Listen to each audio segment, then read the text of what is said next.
There is a particular kind of morning that belongs only to the last century. Not this one, not the one immediately before it, but the one before that, when the cities had grown large enough to be genuinely dark at night, lit only by gas and candle and the occasional orange smear of a brazier at a street corner, and when the factories had grown large enough to make their demands felt across entire neighbourhoods before the sun had thought about appearing. It is the morning of a city that has not yet found its proper scale, a city that has grown faster than any city in history and is still catching up with itself, still uncertain of what it has become and where it is going, still carrying within it the old village rhythms underneath the new industrial ones, so that if you listened carefully enough you might hear both at once, the cockerel from someone's backyard and the factory whistle from the end of the road, each making its claim on the waking world. Before the city fully wakes, before the horses have found their rhythm on the cobbles, before the great iron doors of the factories have swung open on their rusted hinges, there is a moment of almost perfect stillness. The sky above the East End of London in the autumn of 1888 is not quite dark and not quite light. It sits in between, bruised purple at the edges where the gas lamps push against the shadow, deep grey above the rooftops where smoke from 1,000 chimneys has already begun its long slow climb. The air carries the smell of coal and river mud, of bread baking somewhere far away, of damp wool, and last night's rain still pooling between the uneven stones of the pavement.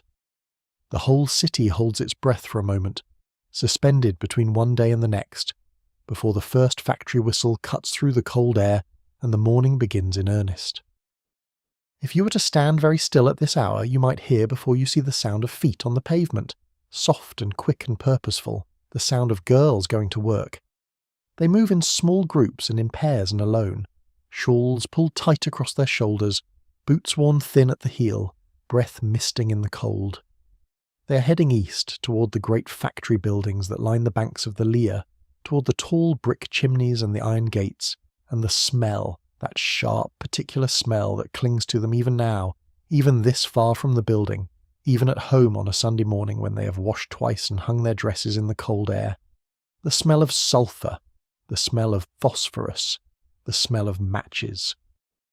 Welcome, and settle yourself comfortably, because tonight we are going to spend a day in the world of the match factory girl of 1888. A world of small hands and long hours, of gin and solidarity, of sickness and laughter, and the strange particular pride of women who work the hardest job in the hardest part of the hardest city in the world. A world that is worth knowing, worth understanding, worth inhabiting for a few quiet hours in the dark. If you enjoy listening to stories like this one, stories that take you quietly into forgotten corners of history, please consider subscribing. I post new stories every week, and there is always somewhere interesting to go. Now, let us follow those footsteps into the morning. To understand a day in the life of a match factory girl, you first need to understand the world she moved through. Not just the factory, but the streets, the rooms, the particular geography of poverty and labour that shaped every waking hour of her existence, that determined the limits within which her days unfolded, and the possibilities from which she was given to choose. It is a world that requires some patience to understand from this distance, because its conditions are so far removed from the ordinary experience of someone living in the present that it takes a kind of deliberate effort of imagination to inhabit it properly. The distance is not only temporal, it is the distance between worlds that share a city and a language but very little else. London in 1888 is the largest city in the world. Nearly 5 million people are packed into its streets, its courts, its alleys and tenements and back-to-back terraces, and a great many of them are concentrated in the East End, in that dense, smoky, endlessly complicated network of neighbourhoods that stretches east from the City of London toward the river, toward the docks, toward the factories that run along the canals and the marshes. The East End in this period is many things simultaneously. It is the engine room of the world's greatest commercial city, the place where goods are made and finished and packed and shipped. It is the first destination of the poor, the immigrant, the desperate. It is a place of genuine community, of streets where everybody knows everybody, of networks of mutual support that have been built over generations, because there has never been anyone else to build them, and it is, by any objective measure, a place of extraordinary hardship, of lives lived at the absolute margin of what the human body and spirit can sustain. The East End is not one place. It is a collection of small worlds, each with its own character, its own rhythms, its own particular mixture of hardship and community. Whitechapel and Spitalfields are ancient neighbourhoods, older than anyone alive.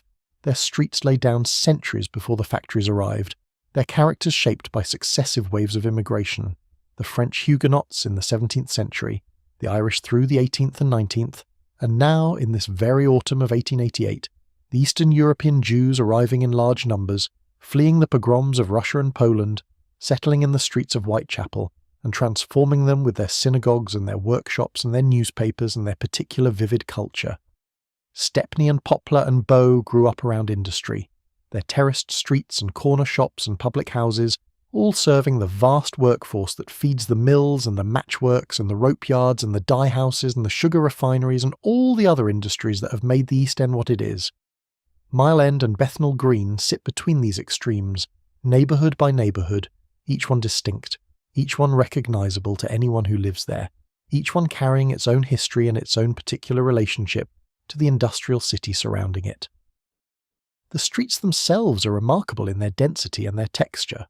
Walk down almost any road in Bow or Stratford in the autumn of 1888, and you would find yourself in a canyon of brick, 2- and 3-storey houses pressed close together, their lower floors given over to small shops and workshops, their upper floors packed with families whose names have been on these streets for a generation or more. The pavements are crowded to all hours. Children play on the steps. Women stand in doorways exchanging the news of the day, the births and deaths and small scandals that constitute the ongoing narrative of street life. Costermongers push their barrows over the uneven stones, calling out their prices in voices trained to carry above the general noise of the city. Small traders of every description occupy every available piece of street frontage. The cobbler and the second-hand clothes seller, and the old woman with her tray of tripe and the man with his stock of penny novelettes spread out on a folding board. The air above the rooftops is almost permanently thickened with smoke from the domestic coal fires and the factory chimneys alike, so that on still days in autumn the sunlight comes down through it tinted amber, and the shadows have a particular orange quality, warm and slightly melancholy, like the light in an old painting of a world that was not quite as beautiful as the painter remembered, but more beautiful perhaps than it knew. The noise itself is constant. The East End of 1888 is never quiet, not during the waking hours and barely even during the hours that nominally belong to sleep.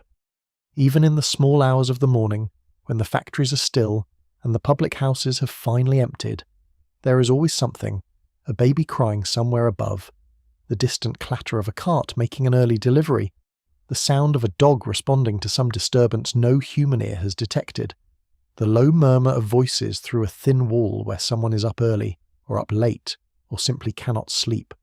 Silence in these streets is something close to rare. The working-class children who grow up here are accustomed to noise from birth, the noise of a large family in a small space, the noise of the street, the noise of the neighbourhood going about its business at all hours. They learn to sleep through it, to think through it, to carry on conversations through it. Silence, when it comes, feels slightly wrong, slightly suspicious. The quiet before something has happened, or the quiet after something has finished, neither of them particularly comfortable. The houses that the match factory girls lived in were, by any modern standard, extraordinarily small and frequently in poor repair. The most common form of working-class housing in this part of London was the 2-up, 2-down terrace, 2 rooms on the ground floor, 2 rooms above, with a shared yard and privy at the back that served several houses at once. A family of 6 or 7 people might occupy such a house. A family of 8 or 9 was not unusual. In some of the worst streets of Whitechapel and Bethnal Green, a single room might house 4 or 5 adults sleeping in shifts, sharing the narrow bed, pooling their pennies for the rent collector, who came every Saturday morning without fail, regular as the church bell and almost as unavoidable. The physical conditions of these houses were very often poor in ways that took a steady toll on the bodies of the people who lived in them. Damp was endemic, working its way up from the impermeable clay soil beneath the foundations and down from the leaking roofs above, so that the walls were cold and clammy to the touch, and the air inside carried a permanent undertone of mildew. Ventilation was minimal. The windows, where they opened at all, admitted as much cold and fog as they did fresh air, and in winter many families kept them closed entirely and simply accepted that the air inside would become thick and stale and faintly unpleasant before it became more of a problem than the cold.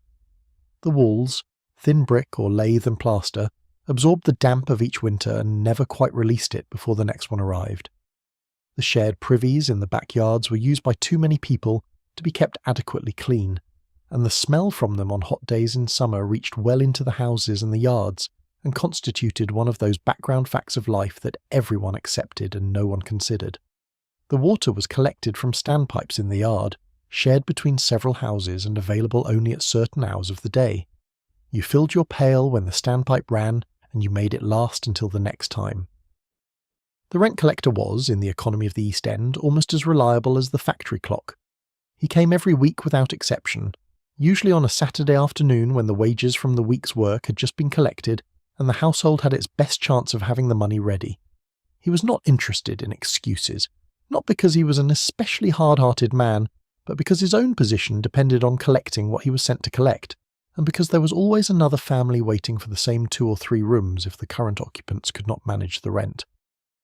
If the rent was not there, he would be back the following morning and the morning after that, and eventually someone would find a way to pay it, because the alternative, being turned out onto the street with your belongings, was one of the few things that could transform a difficult life into a genuinely catastrophic one. The horror of the street, of destitution, of the workhouse at the end of the road where families were separated and children taken from their parents, and the grey institutional routines of poverty management began in earnest, was not abstract. It was something you had seen. Someone on your street had gone there, or come close to going there, and you had seen what it did to them, the particular way the light went out of a person's eyes when they understood that the worst had happened and there was nothing more to be done about it. You remembered. You kept paying the rent. So the girls paid. They paid from the wages they earned at the matchworks, from whatever their mothers earned taking in washing or making paper bags at home or sewing shirts at piece rate for a clothing contractor who paid as little as he could get away with. They paid from whatever their fathers brought in from the docks or the building sites or the market, on the days when there was work to be had and the weather allowed it, and the foreman had not already taken on enough men. Every penny was accounted for before it arrived, assigned its purpose in the household arithmetic that governed every week. Every penny had somewhere to go. There was the rent and the coal and the bread and the tea and the sugar and the penny for the school, if the children were of school age, and the occasional halfpenny for something that might, charitably, be described as a luxury. The household budget of the East End working class in this period was not a budget in the comfortable sense of allocating surplus. It was a system for managing scarcity, for deciding which of the competing necessities would be met this week and which would be deferred, for judging how much deferral was possible before the consequences became impossible to manage. This kind of calculation, conducted daily and weekly, and in the small hours of the morning when a woman lay awake listening to her children breathe and tried to find a number that would make the numbers work, was the primary intellectual labour of the women who ran these households, and it was invisible, largely unremarked upon, and absolutely essential. The streets that our match factory girl walked through on her way to work each morning were familiar to her, in the way that only very well-known things can be familiar, not consciously noticed, but deeply felt, absorbed into the body the way the sound of a particular bell or the smell of a particular bakery becomes part of the background of your life before you understand that it has done so. She knew every crack in the pavement, every loose stone, every patch where the cobbles had subsided and a puddle collected after rain, and would not go away until the dry spell in summer. She knew which corner was always muddy after rain, which stretch of wall offered a little shelter from the east wind that came in off the marshes in winter, which house kept a dog that would wake and bark at her footsteps on the early morning pavement, which shop was already open by 5 in the morning for the workers heading to the early shift. She knew the names of the families in the houses she passed, their stories, their habits, their particular sorrows and small pleasures. The street was not just a route, it was a text she'd been reading all her life, and she knew it by heart. She knew the other girls too, most of them. The match factory drew its workforce from a radius of a mile or so, from the streets of Bow and Stratford and Mile End, and the nearer parts of Bethnal Green, and within that radius the connections between families were intricate and layered and long. She'd grown up with some of these girls, had been in their houses, had known their mothers and their sisters and their brothers. Others had come more recently from Ireland or from the countryside, arrived in the city with almost nothing, found their way to the factory gates because everyone told them that Bryant and May were always hiring, that the work was hard but the wages were regular, that it was better than the match of other trades open to women in this part of the city. She had befriended them too, over time, over the long hours at the bench when you had to talk to someone or you would go mad, over the half-hour dinner break when you sat together on the steps in the summer, or huddled inside by the stove in winter and passed around whatever food you'd brought or could afford to buy. These friendships were the texture of daily life. They were, for many of these women, among the most important relationships they had. And running through all of it, through the streets and the houses and the yards and the corner shops and the Saturday markets, running through the entire texture of East End life in this period was the factory. Not one factory, but many. The jam factory and the rope factory and the tannery and the dye works. The brewery and the biscuit factory and the fur-pulling shed. The soap works and the vinegar works and the glass-cutting shop.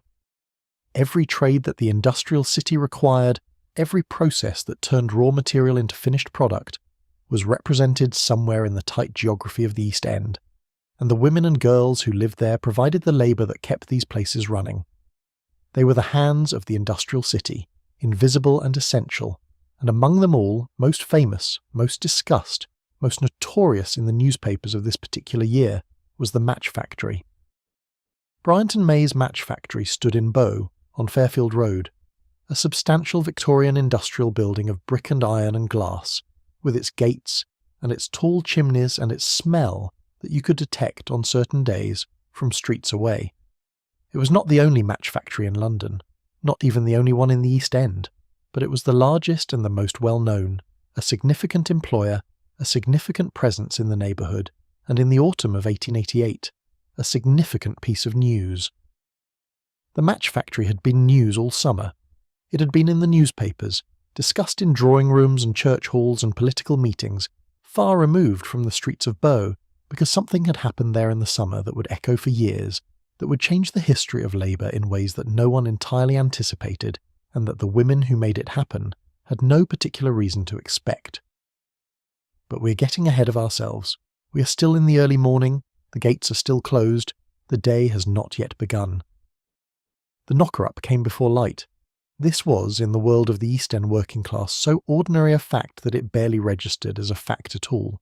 It was simply how mornings happened. You went to sleep knowing that sometime between 4 and 5 o'clock, depending on what shift you were working and what arrangement you had made, there would be a tap on the window, a long thin stick or a wire extended from the pavement to your first-floor window, tapping steadily until a face appeared in the glass and the knocker-up could satisfy himself that you had actually woken up and were not merely dreaming of waking up, which was a different thing and would not get you to the factory gate on time.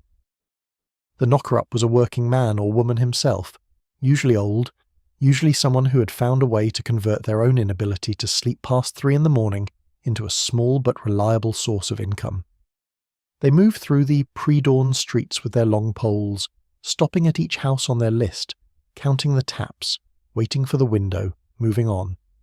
They covered a great deal of ground in an hour. They knew every house on their route by touch in the dark. They could navigate the familiar streets without a lamp on cloudy nights. They were, in their quiet way, essential, because without them the whole machinery of the working day would have been delayed by however long it took for the light to serve as an alarm, and in winter, with the pale winter dawn arriving so late, that delay would have been unacceptable. The sound of the knocker-up's pole on the glass was the first sound of the working day. It arrived in the dream first, becoming part of whatever the mind was doing in its sleep before it broke through and became a real thing, a sound from the waking world that required a response. The response was difficult. The bed was warm, the room was cold, the air that seeped under the window frame in October carried something close to winter in it. The first real chill of the season, the beginning of the months-long ordeal of cold that the East End working class endured every year with stoic familiarity and occasional desperation. Getting out of the warm bed and into the cold room was not a pleasant act. It was simply a necessary one. Every morning the necessity was clear. Every morning the warm bed argued against it. Every morning the necessity won. The kitchen in the early morning, if the house had the luxury of a room that served as a kitchen, and not simply as a combined everything room, was cold too, but in a different way. Cold in a way that could be addressed. The range, if there was coal, and if someone had laid the fire the night before, could be brought to life with patience and a little newspaper and the stub of a match, which was perhaps the most familiar object in a match factory girl's life, apart from the matchbox itself. The flame caught. The range warmed slowly. The kettle went on. The tea, cheap and strong, came in time. This was the most important thing. The tea. Not for pleasure, though there was pleasure in it, but for the particular quality of warmth and alertness that it provided, a physical counterweight to the cold and the dark and the reluctance of the body to accept that the day had begun. Breakfast was modest by any standard except its own. A cup of tea, perhaps bread if there was bread in the house and if the previous evening's supper had not finished it, perhaps a scraping of lard or dripping on the bread if there was any to spare, perhaps nothing at all if the week had been a difficult one and the bread was gone and payday was not until Friday. The idea that workers needed substantial breakfast before long days of physical labour was not yet translated into the actual nutritional habits of the East End working poor, partly because the food was not there, partly because the money was not there, and partly because the body, subjected to deprivation long enough, adapts its sense of what it requires until the tea and the thin slice of bread feel, if not adequate, at least like something. You ate what there was. You did not think too much about what there was not. She dressed in the cold and the near dark, moving quietly around the room that held her sleeping siblings, or her sleeping parents, or whatever particular arrangement of family members shared the space. Her dress was not the dress she wore on Sundays. That dress was kept for better things, for church, and for the occasional excursion to the park or the music hall, for the days when you wanted to remember that you were a person and not just a pair of hands attached to a factory bench. The working dress was practical, dark, already stained in places that washing had improved but not entirely erased. The shawl went over it, thick wool, the best insulation available, pulled tight and crossed over the chest and tucked in at the waist or pinned if the pin was to hand. The boots were the most important thing. Thin-soled boots in winter were a misery. You walked half a mile or more to the factory and half a mile home, and you stood or sat on hard floors for 12 hours in between, and what your feet did during all of that mattered to everything else. The boots of the East End working girl were a significant object in her material world, more significant in their way than almost anything else she owned except possibly her shawl. A good pair of boots lasted several years if you were careful. A bad pair wore through in months. Resoling was possible but cost money. Wearing worn-through boots in a London winter was one of those small disasters that accumulated into chronic ill health, chilblains and cold-related chest infections, and the particular grinding misery of wet feet that never quite dried out before you had to put them back in again. Many of the girls who worked the matchworks had boots in varying states of repair, and the state of your boots was one of those things that was noticed but never commented upon, absorbed into the general catalogue of things that were understood without being said. The walk to the factory began in the same darkness that the knocker-up had interrupted. In October, in November, in December, there was no dawn before the gates opened at 6 or sometimes earlier. You walked to work in the dark and you walked home in the dark, and during the shorter days of winter you might spend the better part of a week without seeing the sun at all, or seeing it only through the high windows of the factory floor in a pale winter afternoon version that gave no warmth. This was not considered unusual. It was not considered at all. It was simply winter, simply part of the cycle of the year, something to be endured until the days began to lengthen again, and the walk to work in March brought, some mornings, the first pale grey light of dawn arriving just as you reached the gates, a small and reliable promise that the worst of it was behind you. The streets at 5 in the morning in October have a particular quality of emptiness that is not the emptiness of the middle of the night. It is the emptiness of a world that has cleared itself out and not yet filled back up again. The shops are shut. The costermongers have not yet arrived with their barrows. The children are still asleep, or at least still inside. The market stalls of the Whitechapel Road are folded and silent. But there are people moving. The workers.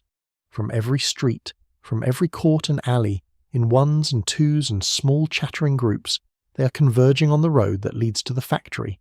Converging from all the surrounding streets like tributaries finding a river, the footsteps multiplying, the voices beginning to murmur and then to talk and then to laugh at something that has happened the day before, or something that is happening now in the lives of these women that makes laughter possible even at 5 in the morning on a cold October day. You might wonder, if you were watching from a doorway, how they did it. how they found the energy to talk and laugh and call across to each other at this hour, after all the other hours of all the previous days and weeks and years. The answer is complicated and simple in equal measure. Complicated because the reserves of energy that these women drew on were not the kind that could be measured or explained, but simple because the company of other women doing the same thing you were doing, enduring the same things, heading to the same place, was itself a source of something that looked and functioned like energy even when it was not, strictly speaking, energy. It was solidarity. It was community. It was the knowledge that you were not doing this alone and that the woman beside you understood exactly what it felt like, because she was feeling it too. That understanding, wordless and assumed, carried its own particular warmth. It was not nothing. On many mornings it was everything. The factory gate, when you reached it, was iron and solid, a significant structure, the boundary between the street and the factory world, between the relative freedom of the outside and the rigidly structured world of the working day.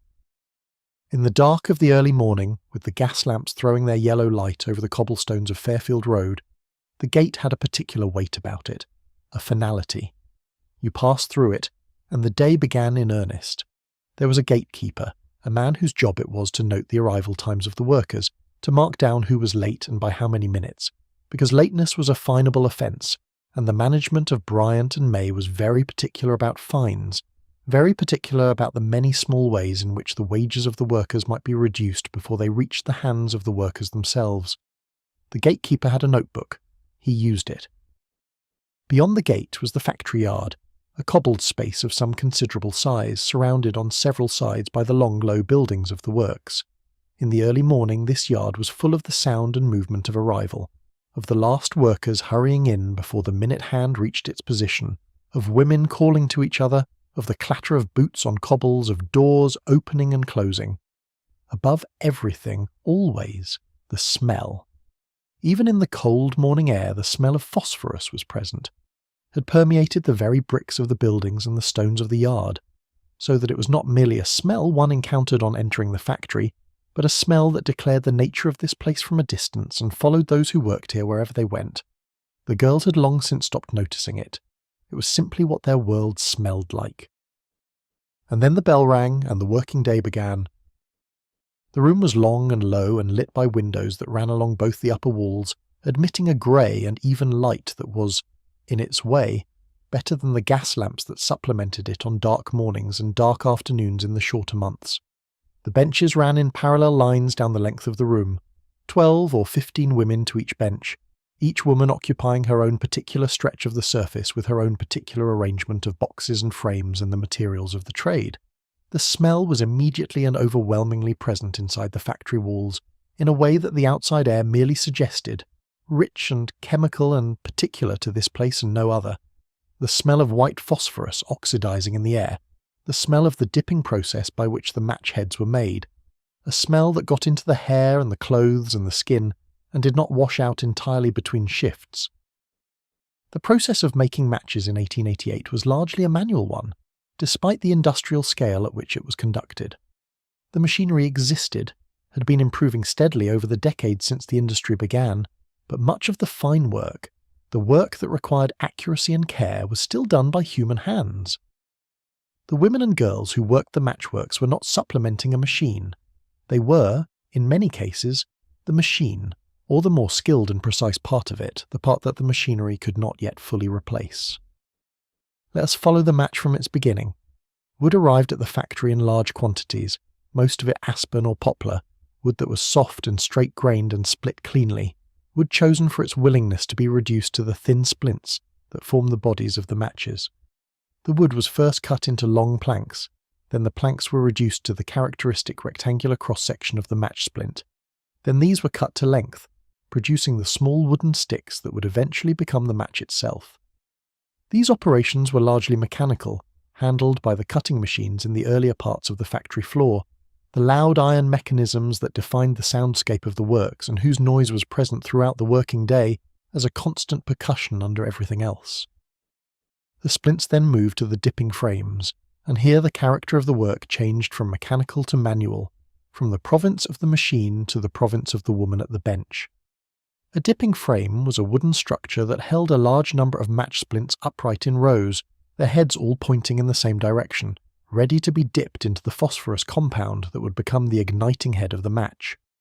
The frames were heavy when loaded, and the work of loading them, of placing each tiny splint with the necessary care and speed, was finger work, precise and repetitive, work that the hands learned to do over weeks until they could do it without conscious instruction from the mind above them, the hands moving in their patterns while the mind was somewhere else entirely. The phosphorus compound itself was a matter that requires some description, because it was both the point of the enterprise and its most dangerous element. White phosphorus, the form used in the match-dipping process of the 1880s, was a waxy pale substance that caught fire at a very low temperature, far lower than the alternatives, and that in consequence produced a match that was reliable and easy to strike and commercially successful. And also, as the workers who handled it were discovering in ways they had not asked to discover, extraordinarily dangerous to the human body. When white phosphorus vapour was inhaled or ingested over a prolonged period, it accumulated in the body, particularly in the bones of the jaw, and caused a disease of those bones that was both agonising and disfiguring, and that would, in many cases, ultimately prove fatal. The disease was called phosphorus necrosis of the jaw, or phossy jaw, and we will return to it at some length later in our story, because it is inseparable from the story of the match factory girl, and from the story of what happened in the summer of 1888.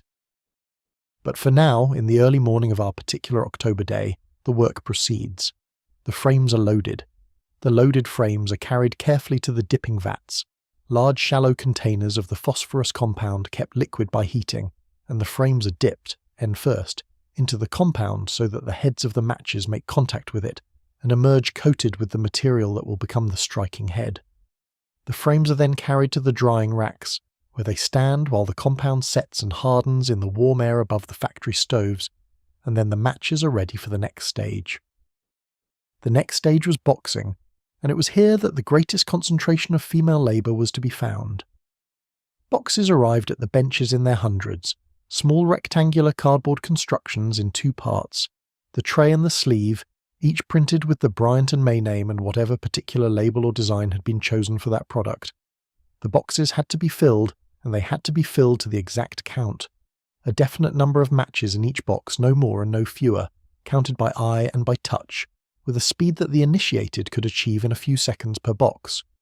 The matches were tipped from the frames into wooden trays on the bench, and from the trays they were gathered up in handfuls and counted into the boxes, one handful after another, the count automatic, the pace driven by the consciousness that the boxes needed to fill, and the time would pass and you needed to have filled enough boxes by the end of the day to have earned your wage. The wages for boxing work were piece rate, which is to say you were paid not for your time but for the number of boxes you filled, and the rate per box was calculated on the assumption that a competent worker could fill a particular number of boxes in an hour. This system had implications. It meant that dawdling was its own punishment, in the sense that it reduced your wages directly. It meant that pace was everything, that the speed of your hands was the determinant of your income, and that you therefore worked at the fastest pace your hands could sustain, not the fastest they could manage in a moment of particular effort, but the fastest pace that could be maintained over 12 hours without the hands giving out entirely. Finding that pace, discovering its upper limit and staying just below it, was part of the craft of the work, learned over weeks and months until it became unconscious, the hands calibrated to the exact speed that would produce the maximum number of boxes and therefore the maximum possible income. The noise of the factory floor during the working day was considerable and various. There was the percussion of the cutting machines from further in the building, a rhythmic industrial thudding that was always present. There was the scrape and shuffle of frames being moved and boxes being handled and chairs being shifted. There was the cough that was practically constant among the workers, the particular dry cough that the phosphorus vapour produced, that many of the women had developed into such a permanent feature of their breathing that they no longer noticed it except on the mornings when it was worse than usual. And over and through all of this, barely audible but constantly present, was the sound of the women talking. The conversation on the factory floor was one of the most important things about it. It was how the time passed. It was how information moved through the community of workers, from one bench to another, from one shift to the next, from the workers who had been there longest to the girls newly arrived. It covered everything that conversation covers among people who know each other well and are together for long hours every day. The news of the street, who had been seen with whom, whose child was sick and whose mother was improving, what had happened at the pub last Saturday, and who had said what to whom about it afterward, the price of coal and whether the coal merchant was cheating on his weights, the latest outrage from the management, which foreman had been decent and which had not, what the newspapers were saying about the murders in Whitechapel, that had been all anyone could talk about since August. All of it flowed back and forth across the benches and down the length of the room in the hours between the bell that started the shift and the bell that ended it. There were foremen, men employed by the company to supervise the work, to ensure the pace was maintained and the quality was adequate and the rules of the floor were observed. The foreman moved between the benches, watching, noting, occasionally intervening. The relationship between the women at the benches and the men who supervised them was one of the complex and layered kinds that develops between people who spend long hours together in an unequal power relationship, where one party has significant authority over the other's income and working conditions, but is also dependent on the other party for the smooth functioning of the operation. It was not a simple relationship of oppression, though it contained elements of that. It was also sometimes a relationship of mutual understanding, of accommodation reached over time, of the small informal negotiations that make any large workplace function. But the power differential was always present and always felt, and it shaped the behaviour of the women on the floor in ways they understood completely and never needed to articulate. The boxes that the women filled at their benches would eventually make their way out into the world in quantities that are difficult now to imagine. Matches in 1888 were a fundamental domestic necessity in a way that has no real contemporary parallel, because fire in the home required a source of ignition for every fire lit, every lamp and stove started, every candle that went out and needed relighting. A household in this period might use dozens of matches in a day, hundreds in a week. The volume of matches produced at Bryant and May's factory was enormous, the scale of production remarkable, and the labour that produced it was, like almost all the labour of the industrial age, invisible to the people who consumed the results. The box on the mantelpiece, struck 100 times in the course of a week, left no trace of the hands that had filled it. The morning passed in this way, in the warmth and the noise and the phosphorus smell and the conversation and the steady filling of the boxes. The clock on the wall above the supervisor's station moved with the slow reliability of a clock that is being watched too closely. Time in the factory was elastic, moving faster when you were absorbed in something, slower when you were tired or the conversation had lulled or the cold had got into your hands and made them stiff. You developed, over time, a sense of where in the morning you were from the quality of the light in the upper windows and from the particular rhythm of the factory's sounds, and this sense was more reliable than you might have expected. The body learned the factory's hours the way it learned everything else, through long repetition until it knew. The factories that surrounded Bryant and May were not silent neighbours. The East End industrial landscape was a world of competing sounds, the rhythms of different industries overlapping and interweaving in the air above the streets and in the bodies of the workers who moved between them every day. The ropeworks down by the river produced its own particular percussion, the great braiding machines working their slow, hypnotic patterns, visible through the open loading doors as enormous cylinders turning at measured pace. The tanneries contributed their particular smell to the general atmospheric mixture of the East End, a smell so distinctive and so penetrating that the workers who spent their days in it developed the same olfactory blindness to it that the match factory girls developed to the phosphorus, the nose simply ceasing to register what it could not avoid and had no mechanism to address. The sugar refineries sent their sweet and slightly sickly warmth into the streets on certain wind directions, a warmth that was almost pleasant to walk through on a cold day if you did not breathe too deeply. The brewery, most popular of all the industrial neighbours in the opinion of the surrounding residents, provided the warm yeast smell that was somehow the most benign of the industrial smells, the smell that most resembled something a body might actually want rather than simply have to endure. The industrial city was also a city of rivers and canals, and the waterways of East London were as important to its economy as any road. The River Lee, which ran along the eastern boundary of the factory district, carried the barges that brought the raw materials in and the finished goods out, that connected the factories of the East End to the wider networks of trade and supply that the industrial economy required. The bargemen who worked the Lear were another layer of the East End's working population, men whose labour was as specific and as skilled as any other, and whose lives were bound to the water in the particular way that a working life on a particular element shapes the body and the habits of the person who lives it. The women of the factory might see them on the way to work, the barges moving on the water in the early morning, loaded and purposeful, carrying the supplies that the factories were already waiting for. The neighbourhood institutions that existed alongside the factories, serving the working population that the factories had concentrated into the surrounding streets, were as essential to the functioning of the community as the factories themselves, though they received considerably less attention from the economic historians who documented the period. The pawnbroker, whose 3 golden balls hung above his shop door in street after street across the East End, was a critical financial institution for the working poor, the lender of last resort who accepted the Sunday suit, or the good coat or the mantel clock as security for the small cash advance that would get the household through to Friday. The loan was short-term and the interest was high by the standards of legitimate finance, but the pawnbroker asked no questions about creditworthiness and required no guarantor, only the object itself, which could be redeemed when the wages came in if the wages were sufficient. The cook shop, where you could have a dish of meat and vegetables for a penny, or buy a cooked piece of meat to take home, was another institution that the working-class household depended on in ways that were not always visible from the outside. Many of the houses in the East End did not have adequate cooking facilities, or had facilities that were difficult to use effectively, the range requiring coal that was not always available, and skill in its management that was not always present. The cook shop solved this problem by centralising the cooking, providing hot food to people who could not easily produce it themselves, at a cost that was calibrated to be within reach of the working poor, just within reach on a good week. The Mission Hall was another institution. The buildings that the various philanthropic and religious organisations had established throughout the East End to provide a space for education, entertainment, and spiritual instruction for the working-class population.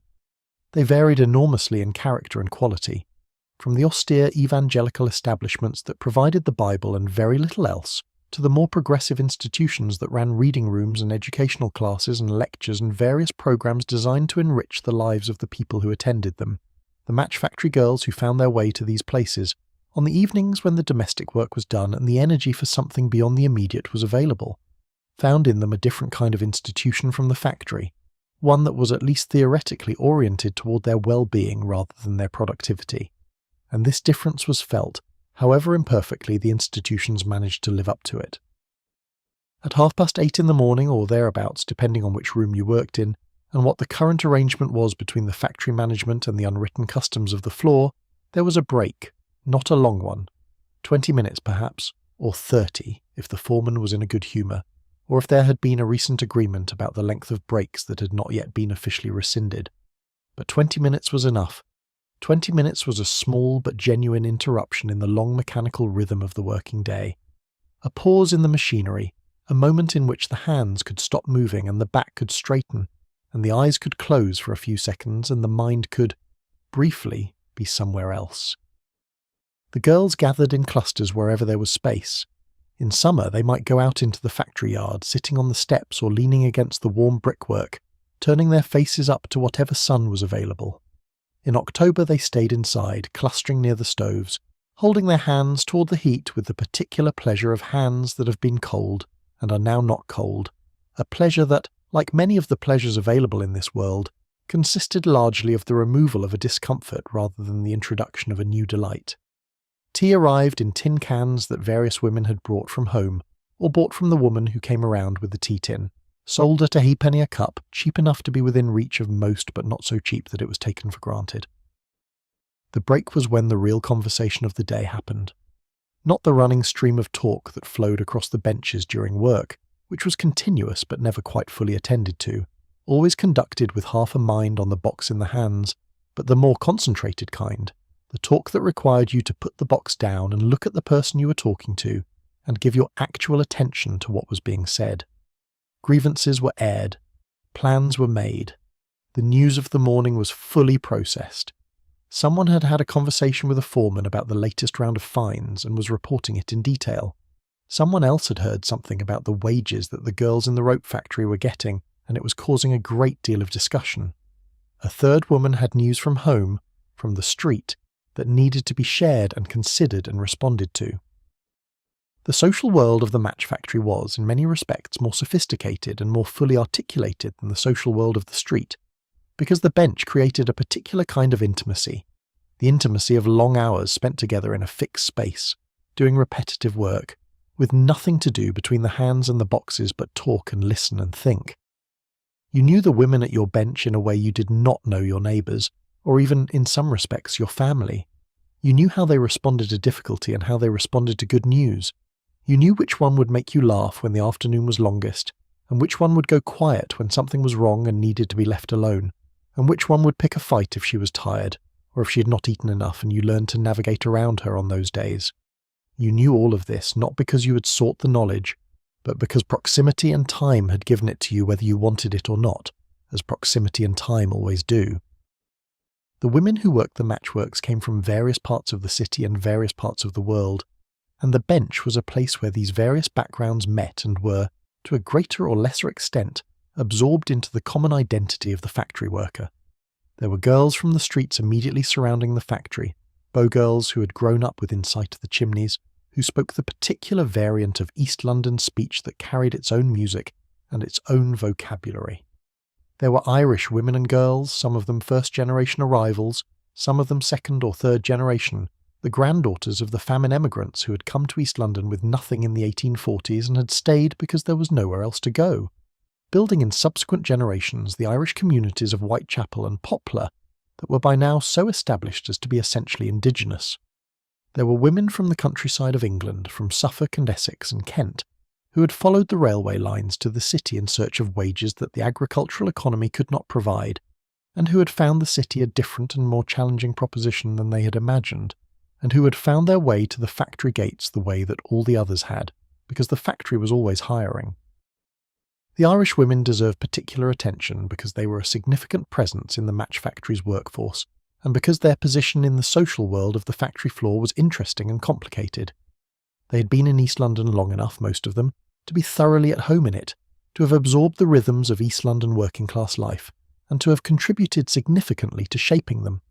The particular culture of the factory bench, the density of the conversation, the sharpness of the wit, the particular way that difficult things were discussed obliquely and humorous things were discussed at great length, owed much to the Irish women who had been at these benches for decades. They were not newcomers, they were not outsiders. But they maintained, alongside their thoroughly East London selves, the practices of their own faith and the attachments of their own history, the Mass on Sunday morning, the particular music of certain feast days, the way that certain words and phrases from another language surfaced occasionally in the conversation and were understood or not understood according to your own history. There were also the Jewish women, fewer in number but present, the daughters and granddaughters of earlier immigrant generations and increasingly new arrivals from Eastern Europe making their first tentative steps into the English working world. They navigated a particular complexity on the factory floor, which did not always accommodate their specific requirements in terms of holidays and dietary practices and the rhythms of a religious calendar that did not align with the Christian one that governed the factory's official schedule. But they navigated it with the practical resourcefulness that immigrant communities develop out of necessity, finding accommodations, making arrangements, building the small informal systems of mutual support that allow a minority community to survive within a larger structure that was not designed with them in mind. The conversation on the bench during the morning break in October of 1888 was, almost certainly, partly about the murders. It would have been remarkable if it were not. The autumn of 1888 was, in the East End, dominated by the presence of a killer who had been moving through the streets of Whitechapel since August, who had killed 5 women in those weeks, whose identity was unknown, and whose actions had filled the newspapers and the public imagination with a horror that felt, to the women of the East End, very much more personal than it did to the newspaper readers of the West End drawing rooms. The victims were women of the street, women living at the absolute margin, women whose lives had been ground down to a point of desperation from which the only available income was the oldest and most dangerous kind. They were not strangers to the match factory girls. They were not abstractions. They were women from the same streets, the same world, recognizable as people whose lives had gone in a particular direction from a starting point, not very different from the starting point of many of the women sitting at these benches. This is not to overstate the connection. The match factory girls were workers, women with wages and hours and a specific labour identity, and this set them apart from the women of the streets in ways that mattered to them and that they were aware of. But the East End was small enough, and the distance between a working life and a desperate one was narrow enough that the killings in Whitechapel were felt in the factory as a kind of weather, a darkness in the air, a reason to walk home in company rather than alone, a reason to look more carefully at the shadows between the gas lamps on the evening walk back to the street. It was present in the conversation, the way that something very large and very close is present, not necessarily named but felt in the particular quality of attention that people bring to their surroundings, when they are aware that the world has recently done something terrible and may do it again. After the break, the work resumed, and the rhythm of the morning reasserted itself, the hands finding their pace again after the 20-minute rest, the conversation settling back into its running form, the clock continuing its slow progress toward noon. The windows showed a grey October sky that had brightened slightly from the pre-dawn murk of the morning, but that held no particular promise of sun. The light in the factory was adequate for the work. The stoves kept the room from being cold. The boxes filled, one after another, in the long lines of hands that lined the benches, and the morning passed in the way that all working mornings pass, too slowly when you were watching it, and faster than you expected when you looked up and found that it was already nearly noon. There was a particular quality to the mid-morning hours in the factory that was different from the early hours and different from the afternoon. The early hours had the freshness of the start, the energy of beginning, the automatic rhythm of hands and mind settling into their working relationship. The afternoon would have its own qualities, its particular heaviness after the dinner break, its long slowness, and its eventual relief. But mid-morning was a kind of plateau, neither the one nor the other, a stretch of time that was simply the work itself, unmodified by any additional significance, the hands going through their motions and the mind going through its own, and the two together producing the particular state of consciousness that long repetitive work creates. Something between focused and absent, something between present and dreaming, a state that the body settled into without effort once it was properly warmed up, a state that the girls of the bench knew intimately and that they might, if asked to describe it, have described simply as being at work, as if that were a specific condition of the human mind rather than a category that contained an enormous variety of very different experiences. In that mid-morning state, the mind wandered while the hands worked. This was universal, an aspect of repetitive physical work that transcended the specific conditions of the match factory and was simply part of what it meant to do the same thing with your hands for hour after hour. The mind, freed from the obligation of directing the hands, which had learned to direct themselves, went wherever it went. It went home, to the domestic arrangements that needed attending to the question of what was going to happen about the rent, to the conversation last night that had ended badly and needed finishing. It went to the past, to things remembered, to the particular way a summer Sunday had felt years ago, when the children were small and the mother was still alive and the park had been crowded and the ice cream man had been there. It went to the future, to the small imaginative rehearsals of possible lives that even the most grounded and practical person conducts in the private theatre of their own mind, the versions of tomorrow that you run through not because you expect them to happen, but because the mind has its own requirements, and one of them is the occasional freedom to imagine things being different. These wanderings were not visible. The hands kept moving, the boxes kept filling. From the outside, from the foreman's vantage point moving down the length of the bench, the women looked the same as they always looked, present, working, fulfilling the terms of the contract that had brought them here at 6 in the morning and would hold them here until 6 in the evening. But inside, in the private space of the working mind, they were somewhere else entirely, somewhere the factory had no access to, somewhere that belonged entirely to them. The factories that surrounded Bryant and May were not silent neighbours. The East End industrial landscape was a world of competing sounds, the rhythms of different industries overlapping and interweaving in the air above the streets. The ropeworks down by the river produced its own particular percussion, the great braiding machines working their hypnotic patterns. The tanneries contributed their particular smell to the general atmospheric mixture of the East End, a smell so distinctive and so penetrating that the workers who spent their days in it developed the same olfactory blindness to it that the match factory girls developed to the phosphorus, the nose simply ceasing to register what it could not avoid and had no mechanism to address. The sugar refineries sent their sweet and slightly sickly warmth into the streets on certain wind directions. The brewery, most popular of all the industrial neighbours, provided the warm yeast smell that was somehow the most benign of the industrial smells, the smell that most resembled something a body might actually want rather than simply have to accept. In the factory, the patterns of association among the workers were partly determined by geography, by who sat near whom, and partly by the pre-existing relationships of the street. The women who had known each other before the factory brought them together at the same bench, and whose friendship there was a continuation of something that had been begun elsewhere. The new girl, the girl who came from a different street or from outside the neighbourhood entirely, had to find her place in an existing social structure that was not hostile to newcomers, but that had its established patterns and its settled dynamics, its existing alliances and existing difficulties, its known characters and their known tendencies. Navigation of this structure was part of the early weeks of factory work, a social learning that ran alongside the practical learning of the bench, the two kinds of knowledge accumulating together into the competence of the settled worker who knew both how to fill the boxes and how to be on the floor. The quality of friendship that developed between women who had spent long years at the same bench was a specific and not easily described thing. It was not the friendship of choice, the friendship made freely among people who have selected each other for their particular qualities. It was the friendship of circumstance and endurance, the friendship that forms between people who have been through the same long experience together, who have shared the particular knowledge of what this specific place is like on the specific kinds of days that only the people who are there every day can know. The days when the compound ran wrong, and the heads were coming off the splints at twice the normal rate, and the frustration ran the length of the bench. The days when the foreman was in an unusually good humour, and the supervision was lighter, and the conversation was bolder. The days when someone at the bench had news, real news, the kind that changed the colour of the day for everyone who heard it.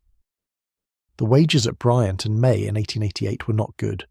This was not a secret, not a matter of dispute, and not, by the standards of the industry in the time, particularly unusual. The match industry was a low-wage industry, and the wages paid to the women who did the most labour-intensive parts of the work were calibrated to extract the maximum value from their time, while paying them the minimum that the labour market would bear. This was not personal. It was simply how the economics of industrial capitalism functioned in this period, at this scale, in this industry. The women who worked the matchworks understood this perfectly well. They did not need to know the word capitalism to understand the structure within which they worked. They had been in it their whole lives. A girl starting at the match factory in the early 1880s could expect to earn somewhere between 6 and 9 shillings a week, depending on the work she was assigned to and the pace at which she could do it. A more experienced worker, one who had developed the speed and efficiency that piece-rate work rewarded, might reach 12 or even 14 shillings in a good week. But a good week was not guaranteed, and the mechanisms by which the wages could be reduced before they were paid were numerous and always in operation. The fine system was one of the most complained about aspects of working conditions at Bryant and May, and it was complained about with reason. The fines were levied for a wide range of offences, some of them sensible and some of them quite remarkable in their scope. Being late was finable, and the lateness had to be very small indeed before it was noticed and acted upon. Talking during working hours could be finable, though this particular rule was enforced with varying degrees of rigour by different foremen and on different days. Dropping matches was finable. Working with dirty feet, which sounds absurd until you understand that some of the women worked barefoot in summer to spare their boots, was finable. Having a match found on you when leaving the factory, which could happen accidentally as easily as deliberately, was finable. The list went on. It was a long list. It was added to occasionally. It was seldom shortened. The effect of the fine system on the actual wages received by the workers was significant. A woman who had earned 12 shillings during the week might find that after the fines were deducted, she was carrying home 10 or 10 and 6. 2 shillings might not sound like much in the abstract, but in the household economics of the East End working poor, 2 shillings was the cost of several loaves of bread, was a significant fraction of the weekly rent, was the difference between adequate and inadequate in a budget that was already performing miracles of management. The fines were resented not only for their material effect, but for what they signified. That your earnings were not entirely yours, that the factory's claim on your time extended to a claim on the results of that time, that the compact between employer and worker was not merely asymmetric, but was actively designed to ensure that the asymmetry could be adjusted at will in the employer's direction, without consultation or recourse. There was also the matter of what was called the good from stock, a practice by which workers were expected to purchase certain materials from the factory, materials that were technically provided as part of the job, but were in practice deducted from wages in ways that were not always clearly communicated or consistent. The brimstone for the match heads, the boxes themselves, in some formulations of the arrangement. Various small costs that individually were negligible and collectively added up to another reduction in what the worker actually received for a week of 12-hour days. The women understood these deductions, they factored them into their expectations, but understanding them did not mean accepting them with equanimity, and the conversation at the bench was regularly and vigorously engaged with the latest instance of something that felt, and was, designed to take money from the people who had earned it. The physical conditions of the work were not separate from the question of wages, they were part of the same calculation. To work with white phosphorus was to accept a particular risk in exchange for the particular wage, and the management of Bryant and May in this period had a clear interest in not making that risk too legible, not examining it too closely, not encouraging the workers to quantify it or to demand that it be factored into their compensation. The disease that the phosphorus produced, the phossy jaw, was not unknown. It had been described in medical literature, it had been reported in the newspapers occasionally. It was not a secret to anyone who worked in the trade or who knew anyone who did. But it was also not officially acknowledged by the company as a consequence of its specific practices, and the workers who developed it were not compensated for it, and were not supported through it in any systematic way. They were simply no longer able to work, and when they were no longer able to work, they were replaced by someone who still could. The phossy jaw deserves description because its reality was the reality that the women at the bench lived with, not as an abstraction, not as a statistical risk, but as something that had happened to someone they knew, to a woman who had sat at this bench or the bench beside it, who had first complained of a toothache that would not go away, then of a swelling in the jaw that was worse at night, then of something that could only be described by those who witnessed it as a softening and a rotting of the bone itself, the jaw literally dying around the teeth, the flesh above it inflamed and oozing, the whole lower face transformed into something terrible by the slow accumulation of phosphorus in the living tissue. In darkness, the jaw of a person in the advanced stages of phossy jaw would glow faintly green from the phosphorus within the bone, a detail so ghastly that it seems invented but was not. It was documented. It was real. The women of the factory floor knew it was real because some of them had seen it. The treatment, such as it was, required the surgical removal of the affected bone, which sometimes arrested the disease and sometimes did not, which sometimes left the patient alive but so disfigured as to be barely recognizable and unable to eat or speak normally, and which was, in the 1880s, a procedure conducted without the benefit of modern anesthesia or modern infection control, and with outcomes that were, consequently, far less reliable than they might otherwise have been. The surgery was expensive, the recovery was long. The woman who had it done, if she survived, was left with a face that bore the marks of what the factory had done to her, and she was not, as far as the factory was concerned, particularly any of its concern. Against this backdrop, the events of the summer of 1888 acquire their full significance. In the early part of that year, a woman named Annie Besant, who was a journalist and social reformer of considerable energy and conviction, had been approached by a young woman who worked at Bryant and May, and who had described the conditions of the factory to her in some detail. Besant was not unfamiliar with the conditions of working-class life in London. She had been writing about poverty and labour for some years, had been involved in various reform movements, and was by this point a known figure in the radical political world of the city. But what she heard about the match factory moved her to investigate further, and what she found when she investigated further moved her to write an article. The article appeared in a publication called The Link in June of 1888, and it was not gentle. It described the wages in detail, it described the fine system, it described the health risks, it named the disease, it compared the wages paid to the factory workers with the dividends paid to the shareholders, and found the comparison illuminating in ways that were not flattering to the management. The article asked, simply and directly, whether the people who profited from the labour of these women bore any responsibility for the conditions under which that labour was performed. It was the kind of question that had a perfectly obvious answer if you were standing at the bench, and that acquired a great deal of complexity if you were sitting in a boardroom. The management of Bryant and May responded to the article in the way that managements of this period often responded to unwanted publicity. They tried to make it go away. They asked the workers to sign a statement saying that the article was false. Most of the workers refused. The management then attempted to identify the woman who had spoken to Besant and to dismiss her. The workers objected to this too, and the objection took the form of a walkout, not planned in advance, not organised by any external union or political organisation, but arising spontaneously from the women at the benches on a particular July morning when the situation had reached a point that the women of the factory floor recognised, with the clarity of people who are very close to a thing and can see it plain, as a point at which something had to be done. On the 2nd of July, 1888, approximately 1,400 women and girls walked out of the Bryant and May match factory and refused to go back until their demands were met. They wanted the fine system abolished. They wanted the deductions from wages ended. They wanted the woman who had been identified as Besant's source to be reinstated. They were not, in any formal organisational sense, a union. They had no strike fund. They had no leadership structure, no negotiating committee, no tactical plan. They had their numbers and their determination and the considerable sympathy of the press and the public, which Annie Besant's article had helped to generate, and they had the absolute clarity of women who have reached the point of not caring about the consequences of their own actions, because the consequences of their inaction have become impossible to continue accepting. The strike lasted 2 weeks. Annie Besant helped negotiate with the management.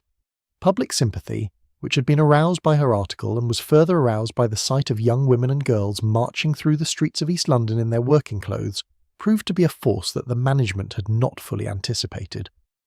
On the 16th of July, Bryant and May agreed to most of the strikers' demands. The fine system was substantially revised. The deductions were addressed. The dismissed worker was reinstated. The women went back to work and the factory resumed its normal operations, and the smoke rose from the chimneys of Fairfield Road as it had risen every other morning, and the city moved on to the next thing. But something had happened here. Something that would echo, that the women who had done it would carry with them, that would resonate through the history of labour in ways that none of them could fully see at the time. They had won. This is the summer that the October morning of our story looks back on. The strike was 3 months ago. The women who walked out and the women who held the line and the women who walked back in with their demands substantially met are the same women who are now at the benches, filling boxes, talking across the work, holding their hands toward the stove during the morning break. The victory is recent enough to still feel real, to still colour the way they move through the factory and the way they talk to each other and the way they look at the management's representatives when the management's representatives come down the line. Something has changed here. Not everything. Not even most things. But something, and the something is not nothing. The noon bell was the most anticipated sound in the working day.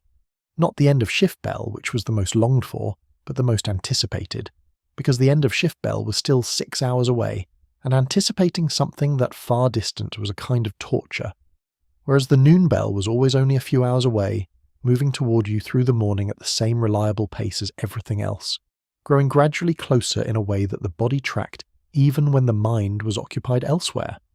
When the noon bell rang, the hands stopped, the boxes were set aside, and the factory floor transformed itself with remarkable speed from a place of labour into a place of rest. The dinner break lasted half an hour. Half an hour was not a long time, but it was long enough for the purposes for which it was intended: eating, resting, talking, and performing the small restorative actions that the body required after 6 hours of work and before 6 more. The women brought their food from home in various containers, wrapped in cloth or carried in tins, whatever they had managed to assemble from the household provisions, before leaving in the dark of the early morning. The food was simple, bread, almost always. A scraping of something on the bread if there was something to scrape, lard, dripping, occasionally a thin smear of potted meat, or a piece of cheese if the week had been a relatively good one, cold tea from the morning carried in a bottle, an apple in October when the market was full of them, and the price was low enough to allow the occasional piece of fruit. The women ate with the direct and unself-conscious pleasure of people who are genuinely hungry, and whose food, however simple, is genuinely satisfying. Hunger was not an abstraction in the East End of 1888. It was a physical condition that most of the women at the bench had experienced at various points in their lives, either as children in families where there was not always enough, or as adults during the lean weeks when the work slowed or the fines were heavy or something had gone wrong with the household's careful budget. Against that background, even bread and dripping was good. You ate it with attention, you did not take it for granted.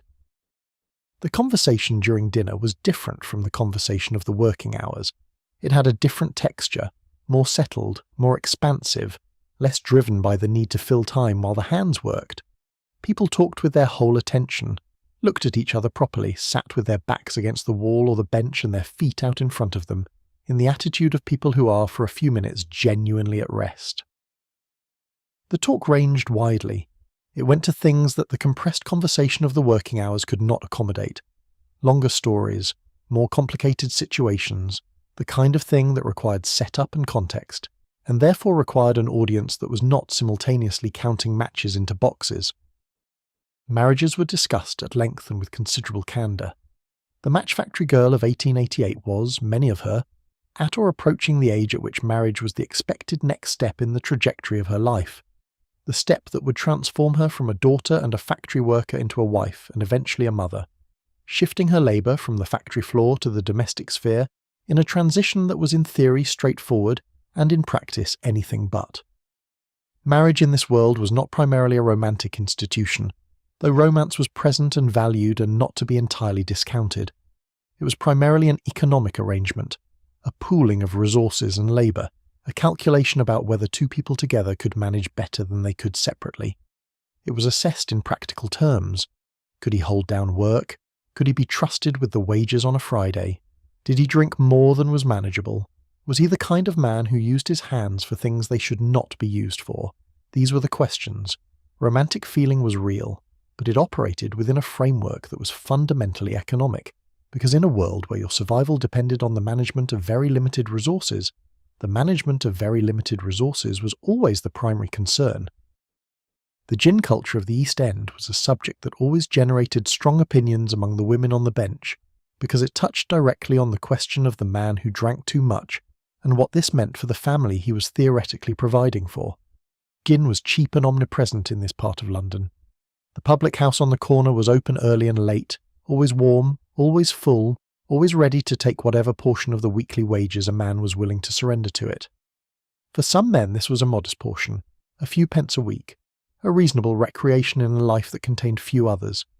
For others it was a larger portion, an increasing portion, a portion that expanded as the weeks went on until it had crowded out the rent and the food and the coal and replaced them with the particular kind of poverty that exists not in the absence of wages, but in the transformation of wages into something that cannot be spent on bread or coal. The women who had fathers or brothers or husbands in this situation talked about it with a mixture of anger and exhaustion and dark humour that was characteristic of people who have been dealing with the same problem for a long time and have moved through the acute phase of feeling and arrived at a kind of steady management. You could not change the man. You could only adjust what you did around him, protect what you could, substitute your own labour for what he failed to provide, run the household on whatever was left after the public house had taken its share. This was unglamorous work. It was invisible work. It was work that the women of the East End did in enormous quantities every week, and it was work that was never going to appear in any ledger or be rewarded with any wage, because it was simply the work of being a woman in this world at this time, which was what it was and could not, at present, be anything else. But not all the talk was grievance. In fact, most of it was not. The dinner break had its proper proportion of laughter, of absurdity, of the small comic cruelties and unexpected kindnesses of daily life, recounted with the relish of natural storytellers. These women were excellent storytellers. The oral tradition of East End working-class culture was rich and highly developed, honed by generations of people for whom the spoken word was the primary entertainment and the primary method of cultural transmission. A good story, well told, was worth something here. It was appreciated. The woman who had the gift for the well-timed observation, for the precisely accurate imitation of the foreman or the rent collector or the woman 3 streets over who had said something unforgivable at the market last Saturday, was valued on the bench, was sought out at the dinner break, was the one you wanted to be near when the afternoon was feeling long. The public houses that lined the surrounding streets were not officially part of the dinner break routine, though they were very much part of the culture of the neighbourhood, and not entirely absent from the lives of even the most respectable factory workers. A quick visit to the outdoor department of the nearest pub, the hatch at the side of the building from which you could buy beer or gin to carry away without being seen to enter the establishment itself, was something that happened more often than the official record would suggest, and less often than the reformers feared. The outdoor, as it was called, was a practical institution for people who wanted a small measure of something warming, without the full social commitment of entering the pub itself. Many of the women used it occasionally, on bad days or cold days, or days when the news from home was particularly grim. It was not considered remarkable. It was simply one of the tools available in the management of a difficult life. The stale rolls and the cold tea and the occasional sip of something from a bottle were the material components of the dinner break. But the immaterial component, the 20 or 30 minutes of genuine human connection, of talk conducted with full attention and full presence, of laughter shared and difficulty acknowledged, was the thing that actually restored the energy for the afternoon. The women of the factory floor knew this, in the way that people who do not have many resources learn to know the resources they do have, precisely, gratefully, and without sentimentality. The dinner break was not enough. Nothing about the working day was quite enough, but it was what there was, and they used it well. The bell at the end of the break had a different quality from the bell that started the day. The starting bell had urgency. You needed to be at your bench, in your place, not late. The returning bell had resignation. The rest was over, the afternoon was beginning, and the afternoon was long. There was a brief collective pause as the women gathered their cloth-wrapped remnants and their bottles, stood, stretched, moved back to their places. The hands found the boxes again. The rhythm reasserted itself. Outside the high windows, the October afternoon was already beginning to take on the particular grey quality that would deepen in a few hours into early darkness. Inside the factory, the light held steady, the stoves burned, the work continued. The afternoon was the hardest part of the working day. This was not a universal truth of all afternoons in all working lives, but it was sufficiently close to universal for the women of the factory bench that it had the quality of agreed-upon fact, something that did not require discussion to be understood. The morning had the freshness of beginning. The dinner break provided a genuine interruption, but the afternoon had neither of these things in its favour. It had only its own duration, 6 hours of the same work that had occupied the morning, conducted by hands and bodies that had already been doing this work for 6 hours, and that now had 6 more hours to do, in a room whose light was diminishing, whose warmth was adequate but not comfortable, whose smells were exactly the same as they had been in the morning, because they were always exactly the same. The mind dealt with the afternoon in various ways. The conversation on the bench, which was one of the primary mechanisms for making the time pass at a bearable rate, continued, but it had a different quality in the afternoon, more rambling, more circular, returning to topics already covered as the day wore on and the available fresh material was depleted. You might hear the same story twice in an afternoon, told slightly differently the second time, the details drifting a little in the retelling. No one objected to this. The story was not the point. The sound of a voice was the point. The company was the point. The fact that the room continued to hold human beings engaged in human exchange, rather than simply a collection of hands attached to a production process, was the point. There were songs sometimes, in the afternoons. Not organised singing, not the kind of performance that would have invited the foreman's attention and possible objection, but a murmured thread of melody, a phrase from a music hall song that someone started under their breath and that others picked up, so that the song moved along the bench like a quiet wave, half heard above the noise of the work, present and then absent and then present again. The music hall songs of the 1880s were a genuine shared culture, a body of music that everyone knew and that carried a whole world of reference with it. The sentimentality and the irony and the particular mixture of complaint and resilience that characterised the popular culture of the working-class city. They were songs about love and loss and money and the general impossibility of managing life, and they were sung with a relish that suggested their subject matter, however difficult, had been transformed by the act of singing into something that could be borne. In the afternoon of October 1888, some of the women were thinking about the events of the summer. It is difficult to imagine that they were not. 3 months was not long enough for the fact of the strike and its outcome to have settled into the category of history, the category of things that happened and are now complete, and can be stored away and referenced occasionally without heat. It was still news, still something that lived in the present tense rather than the past, still something that coloured the way they moved through the factory, and the way they thought about the factory, and the way they thought about themselves in relation to it. What had happened in the summer was by any measure remarkable. 1,400 women and girls, none of them members of a formal union, most of them young, many of them teenagers, had walked out of the largest match factory in London and refused to go back until their demands were met.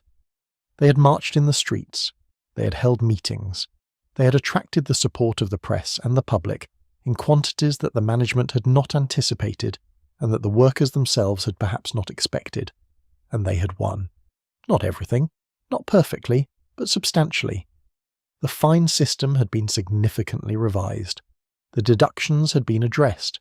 A woman who had been dismissed for speaking to a journalist had been reinstated. These were concrete gains, measurable improvements in the conditions under which they worked, achieved by their own collective action. The meaning of this was still being processed, still being turned over in the minds of the women who had been part of it. For many of them, it was the first time in their lives that they had been part of something that had worked, that had taken a situation that was unjust and made it less unjust through direct collective action. This was not a small thing. In a world that was structured at every level to make the people at the bottom of it feel powerless, to make their situation feel as natural and inevitable as the weather, the experience of acting collectively and achieving a result was potentially transformative. Not immediately transformative, not in a way that reorganized everything, but quietly, persistently, in the way that a single experience of agency works on a person's sense of what is possible. The Match Girls' strike of 1888 would prove to be, in the history of British labour, more significant than anyone who participated in it could have known at the time. It would be credited as one of the founding events of the new unionism, the movement to organise the unskilled and semi-skilled workers who had previously been considered unorganisable, too precarious, too easily replaced, too lacking in the specific craft skills that had given the earlier trade unions their power. The gas workers would strike the following year. The dock workers would strike the year after that. A wave of labour organisation would pass through the working class of late Victorian Britain, and the Match Girls of Bow would stand at its beginning, would be cited and remembered and held up as evidence that even the most vulnerable workers could organise and could win.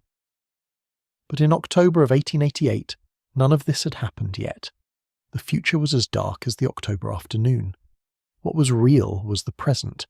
The bench, the boxes, the smell of phosphorus, the voices of the women talking, and the 3 months of changed conditions that they had won for themselves with their own feet and their own voices.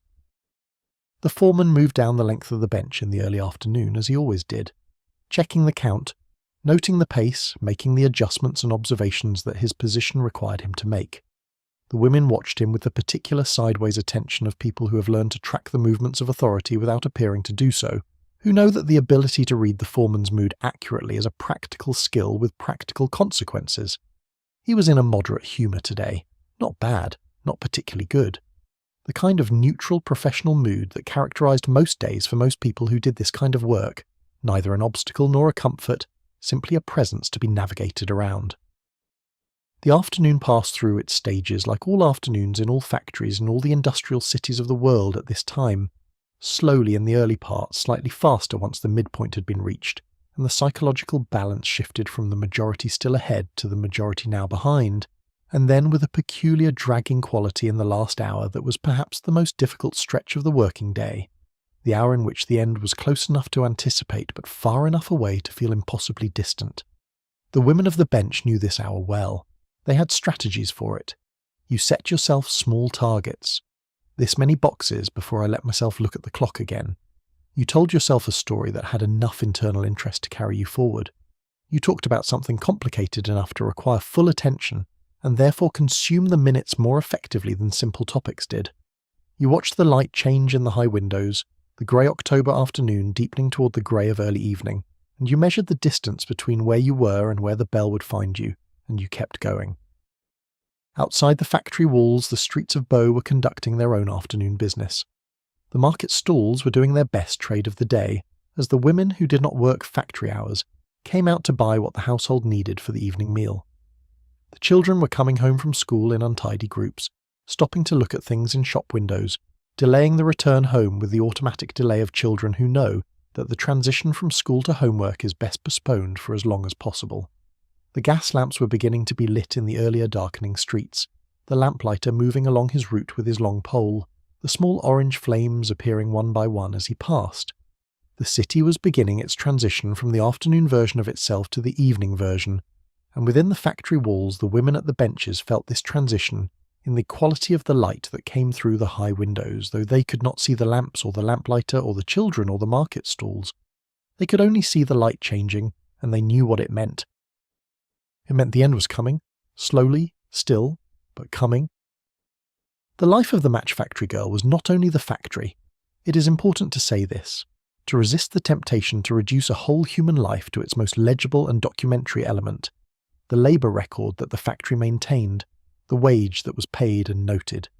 The factory occupied 12 hours of her day and consumed a significant portion of her energy and attention, but it did not occupy the whole of her life, and what lay outside its walls was not merely recovery from it, but a genuine world with its own texture and its own significance.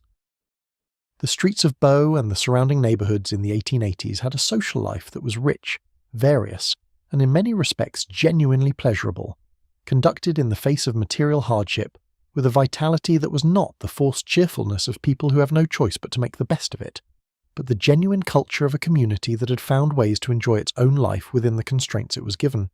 This distinction matters. It is too easy, looking back at the material conditions of the East End in this period, to see only the deprivation, and to miss the life that was conducted within it, the real pleasures and genuine solidarities that were not compensations for a worse life, but were simply the substance of the life itself. The street, first of all, the street in a working-class neighbourhood of this period was a social institution of primary importance, a shared domestic space where a substantial portion of social life was conducted.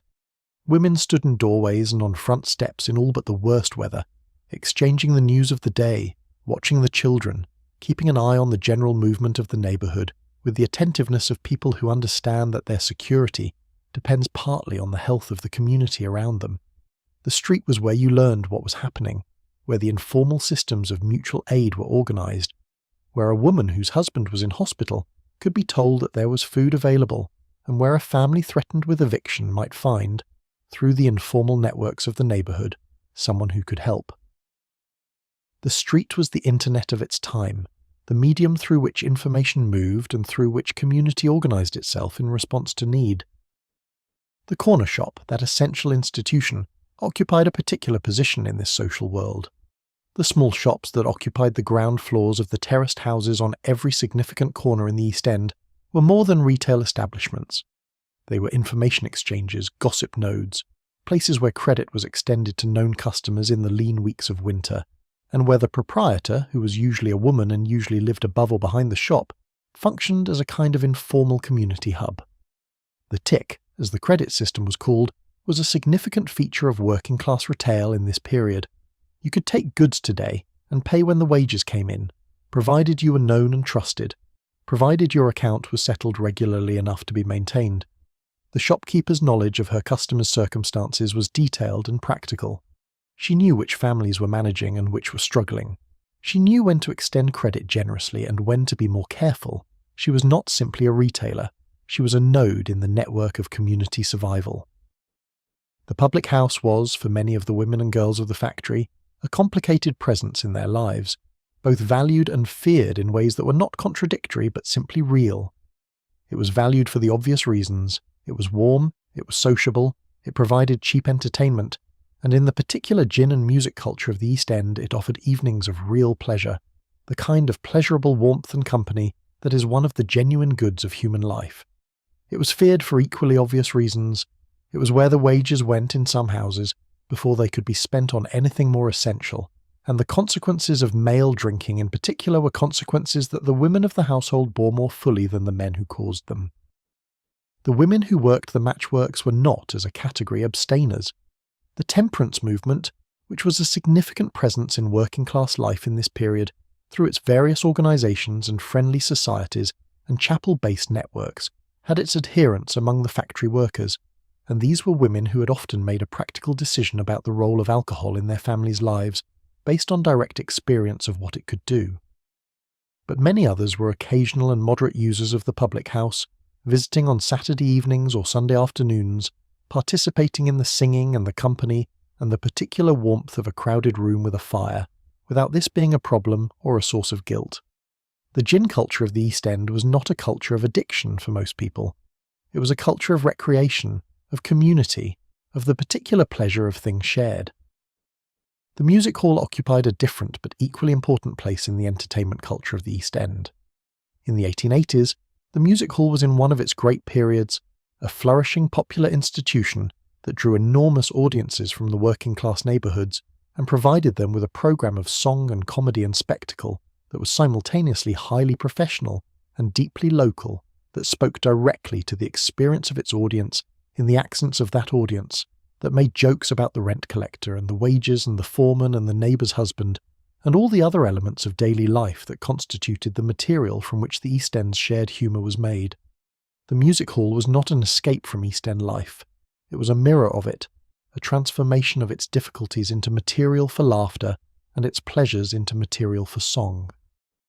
A Saturday evening at the nearest music hall, or even at the lesser establishments that provided a similar programme in a smaller room with cheaper seats, was an event that a match factory girl who had managed the week's budget successfully might look forward to through the working days of the week, a reward that was not purely imaginary, that was genuinely pleasurable and that provided genuine restoration. The songs were known before they were heard, or became known in the hearing and then known forever, absorbed into the repertoire of songs that was carried through life and that surfaced in various contexts, at the factory bench, in the kitchen, walking to work in the morning, because this is what songs do once they belong to you. The comedians were both familiar and fresh, speaking of situations everyone recognised in ways that surprised and delighted.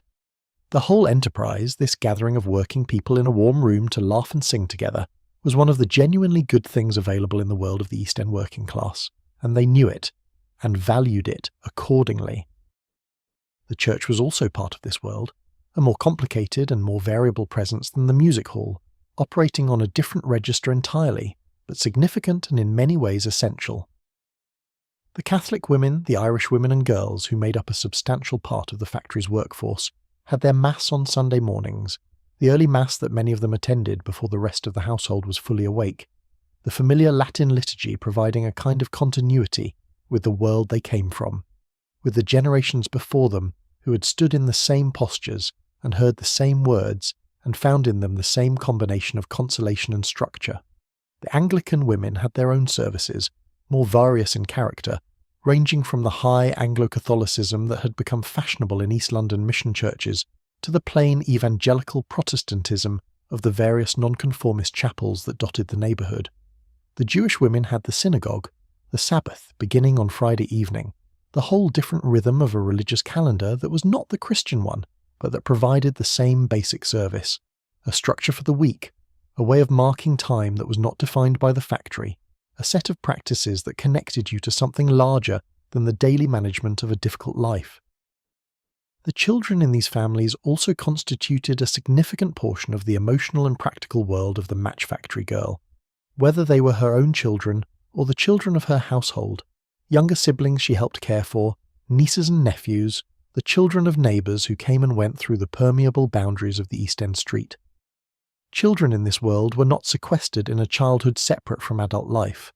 They were present in the adult world from an early age, understanding its realities sooner than would be considered appropriate in a later era, participating in the household's work and its pleasures and its difficulties in ways that were natural and accepted, and that gave them, by the time they were old enough to work themselves, a thorough and practical education in exactly what they were in for.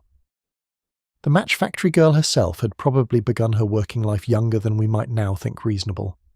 Many of the girls who worked the factory floor had started at 12 or 13, some even younger, in the years before the Factory Acts had been strengthened enough to make a real difference to the age at which children could legally be employed in industrial work.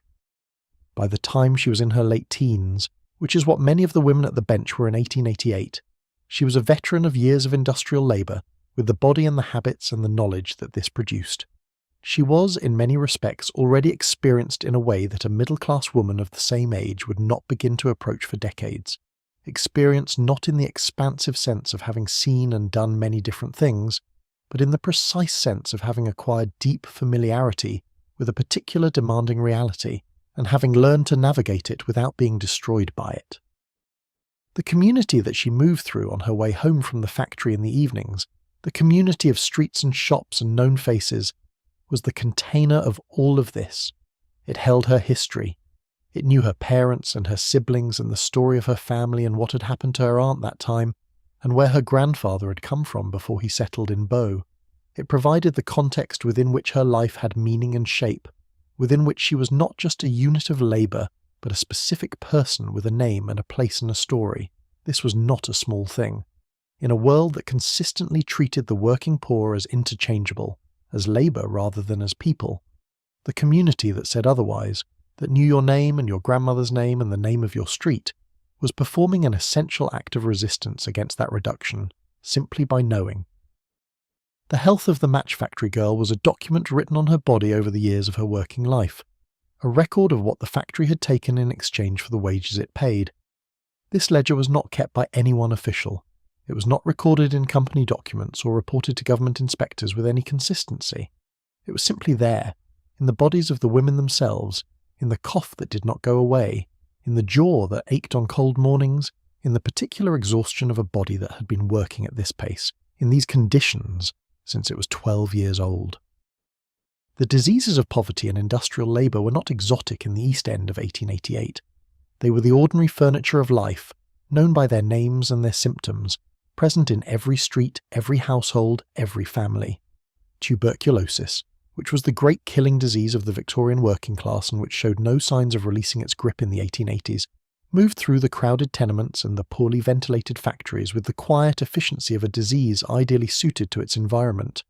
It killed slowly, over months and sometimes years, consuming its patients gradually, allowing them to work and to care for their families, and to believe, often until quite late in the process, that they were going to recover. The cough was the first symptom and the most constant, and because many people in this environment coughed for various reasons, the tuberculosis cough was often not distinguished from the ordinary cough of the factory worker, until it had been going on for long enough to be distinguished by its persistence and its worsening, by the point at which it was accompanied by other things that made its specific nature clear. Death from tuberculosis in the East End in this period was so common as to have lost some of its capacity to shock. Everyone knew someone who had died of it. Many people had watched a family member go through the long decline, the months of illness, the thinning and the pallor, the nights of coughing that kept the household awake, the gradual withdrawal from work and from the social life of the street, the final weeks when it was clear that the end was coming and the question was only when. The grief was real and the loss was genuine, but it was a grief conducted in the context of its commonness, without the additional weight of surprise. This was what happened. This was one of the ways that lives ended in this world. You mourned and you continued, because there was nothing else to do. The workhouse represented, in the imagination of the East End working class, a particular kind of catastrophic ending to a difficult life. The Victorian poor law system, which had been redesigned in the 1830s to make the receipt of public relief as unpleasant and stigmatised as possible in order to deter the poor from seeking it, had created in the workhouse an institution that succeeded admirably in its aim of being deterrent and failed miserably in its aim of being a safety net. The workhouses of East London in the 1880s were large and grim and efficient in the way that large grim institutions become efficient when their primary purpose is management rather than care. The families who entered them were separated, men from women, parents from children, the elderly from the working age, distributed into the various wards and set to work at whatever tasks the institution required. The food was adequate by the narrow standards of institutional adequacy. The conditions were clean but entirely without comfort or privacy, or anything that resembled normal human life. The threat of the workhouse was not theoretical for the women of the factory floor. It was present, in the background of every household's financial calculation, as the thing that the household existed to prevent. You kept paying the rent to prevent the workhouse. You kept going to the factory in the dark of the morning to prevent the workhouse. When someone in the household fell sick and could not work, the recalculation that followed was conducted in the shadow of the workhouse. Not because you thought it would come to that, but because the mind, when it calculates risk, tends toward its worst case. And the worst case was always there, visible at the end of every path that led far enough down. The specific disease of the match factory, the phossy jaw, occupied a particular place in this ecology of illness and risk. It was not the most common disease that the workers suffered. Tuberculosis was far more common. The respiratory effects of a lifetime of breathing phosphorus vapour and the general dusty air of the factory were more widely felt. But the phossy jaw was the most specific, the most visibly attributable to the particular work of the match factory, and it was therefore the most legible as a consequence of the specific employment and the specific practices of the specific employer, rather than simply another manifestation of the general biological costs of being poor and working hard in bad conditions. The progression of phossy jaw was, in the accounts of those who witnessed it, deeply distressing to observe. It began, usually, with a toothache, which was itself not unusual in a population with limited access to dental care, and it was therefore easy to mistake the early symptoms for an ordinary dental problem, to defer seeking treatment on the grounds that dental treatment was expensive, and perhaps it would go away. It did not go away. The toothache deepened and spread. The jaw swelled, and the swelling was warm to the touch, and on some nights it woke the patient from sleep with its intensity. Eventually, under the examination of a doctor or dentist, the true nature of the condition became apparent. The bone itself was affected, becoming spongy and porous, and in the worst cases beginning to die in sections. The living tissue of the jaw responding to the accumulated phosphorus within it, in the way that living tissue responds to poison, with an inflammatory process that was itself destructive and that left the bone weakened and infected, and in some cases openly suppurating through the gum or through the cheek. The treatment that the medical practice of the 1880s could offer was surgical removal of the affected bone, performed in stages as the disease progressed, attempting to stay ahead of the necrosis by removing what was dead before it infected what was living. This treatment was sometimes successful, in the narrow sense that it arrested the disease and the patient survived. But a patient who had survived multiple jawbone removal surgeries in the 1880s was a patient who had survived without the benefit of modern anaesthesia or modern infection control, and the survival was frequently at the cost of substantial disfigurement, of the ability to eat normally, of a face that no longer resembled the face it had been. The women who had gone through this process and continued to live were known in their neighbourhoods, were part of the factual landscape of what working in the match trade could mean, were evidence that the price was real and was paid by real people in real bodies. Annie Besant's article in the link had described the health consequences of the work with clarity and directness that was unusual in the journalism of the time, which tended to treat the health of the working class as a topic of legitimate concern, but also as a topic so large and so general that it resisted specificity. Besant was specific. She named the disease. She described its symptoms. She connected it explicitly to the use of white phosphorus and to the specific choices made by the management about the production process. She noted that Sweden and other countries had already banned the use of white phosphorus in match production, having replaced it with the less dangerous red phosphorus and sesquisulfide compounds that produce safe matches without the jaw disease. She pointed out, with the directness of someone who felt that the obvious needed to be stated clearly, that Bryant and May had chosen not to switch to these safer compounds, and that this choice had a cost, and that the cost was not borne by the company. The response to this part of Besant's article had been, in the weeks and months that followed its publication, varied. Among the general public it had generated sympathy and outrage in proportions that were useful to the strikers. Among the management of Bryant and May, it had generated defensive statements about the difficulty of changing the production process and the questionable reliability of the evidence about the health effects. Among the women at the bench, it had generated something more complicated. The particular mixture of vindication and grief that comes from having something you have always known publicly acknowledged by someone with the standing to make that acknowledgement legible to people who had not known it before. They had always known. The disease had always been there, in the bench conversation, in the neighbourhood knowledge, in the specific warnings that older workers gave to newer ones about which symptoms to watch for and when to go to the doctor and when it might be too late to go. The article had not told them anything they did not know, but it had told everyone else. The women who sat at the benches in October of 1888, 3 months after the strike, carried this history in their bodies and in their awareness. Some of them had already experienced the early symptoms, the persistent toothache, the occasional swelling, the particular headache that was associated with the phosphorus exposure and that came and went in the nights after long days of dipping work. Some of them had colleagues who had left the factory with the disease, whose faces they might see on the street and whose stories they knew. Some of them were young enough and recently enough arrived that the health consequences were still largely theoretical for them, still something that happened to others rather than themselves. But all of them knew. The knowledge was part of the work, inseparable from it, a component of the specific experience of being a match factory girl in 1888.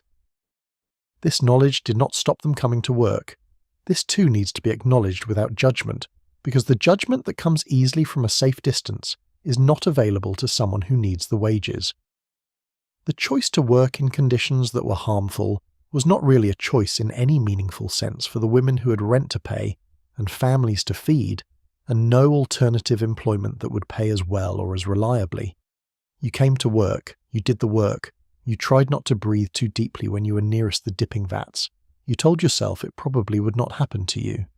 You watched the women who had been there longest and read the signs that their faces provided, and you came back the next morning and the morning after that and the morning after that, because that was what the situation required, and the situation was what it was, and the bills did not wait. The 6 o'clock bell. There is nothing to compare it to in the economy of the working day, nothing else that delivered the same specific combination of relief and release and the particular bodily pleasure of being able to stop. The hands, which had been moving for 12 hours, stopped. The back, which had been bent over the bench for 12 hours, could straighten. The feet, which had been on the factory floor for 12 hours, would very shortly be carrying you somewhere else, out of this room, out of this building, through the gate and into the evening air of the street. The end of the shift was not instantaneous, but it was quick. The boxes were counted and stacked. The frames were set aside. The materials were tidied in the specific way that the factory required, because the morning shift would begin where this one ended, and the bench needed to be in order for that to happen. Small tasks, but tasks that needed doing before you could leave, and the doing of them when every fibre of the body was pointing toward the door required a particular effort of will that became habitual over time.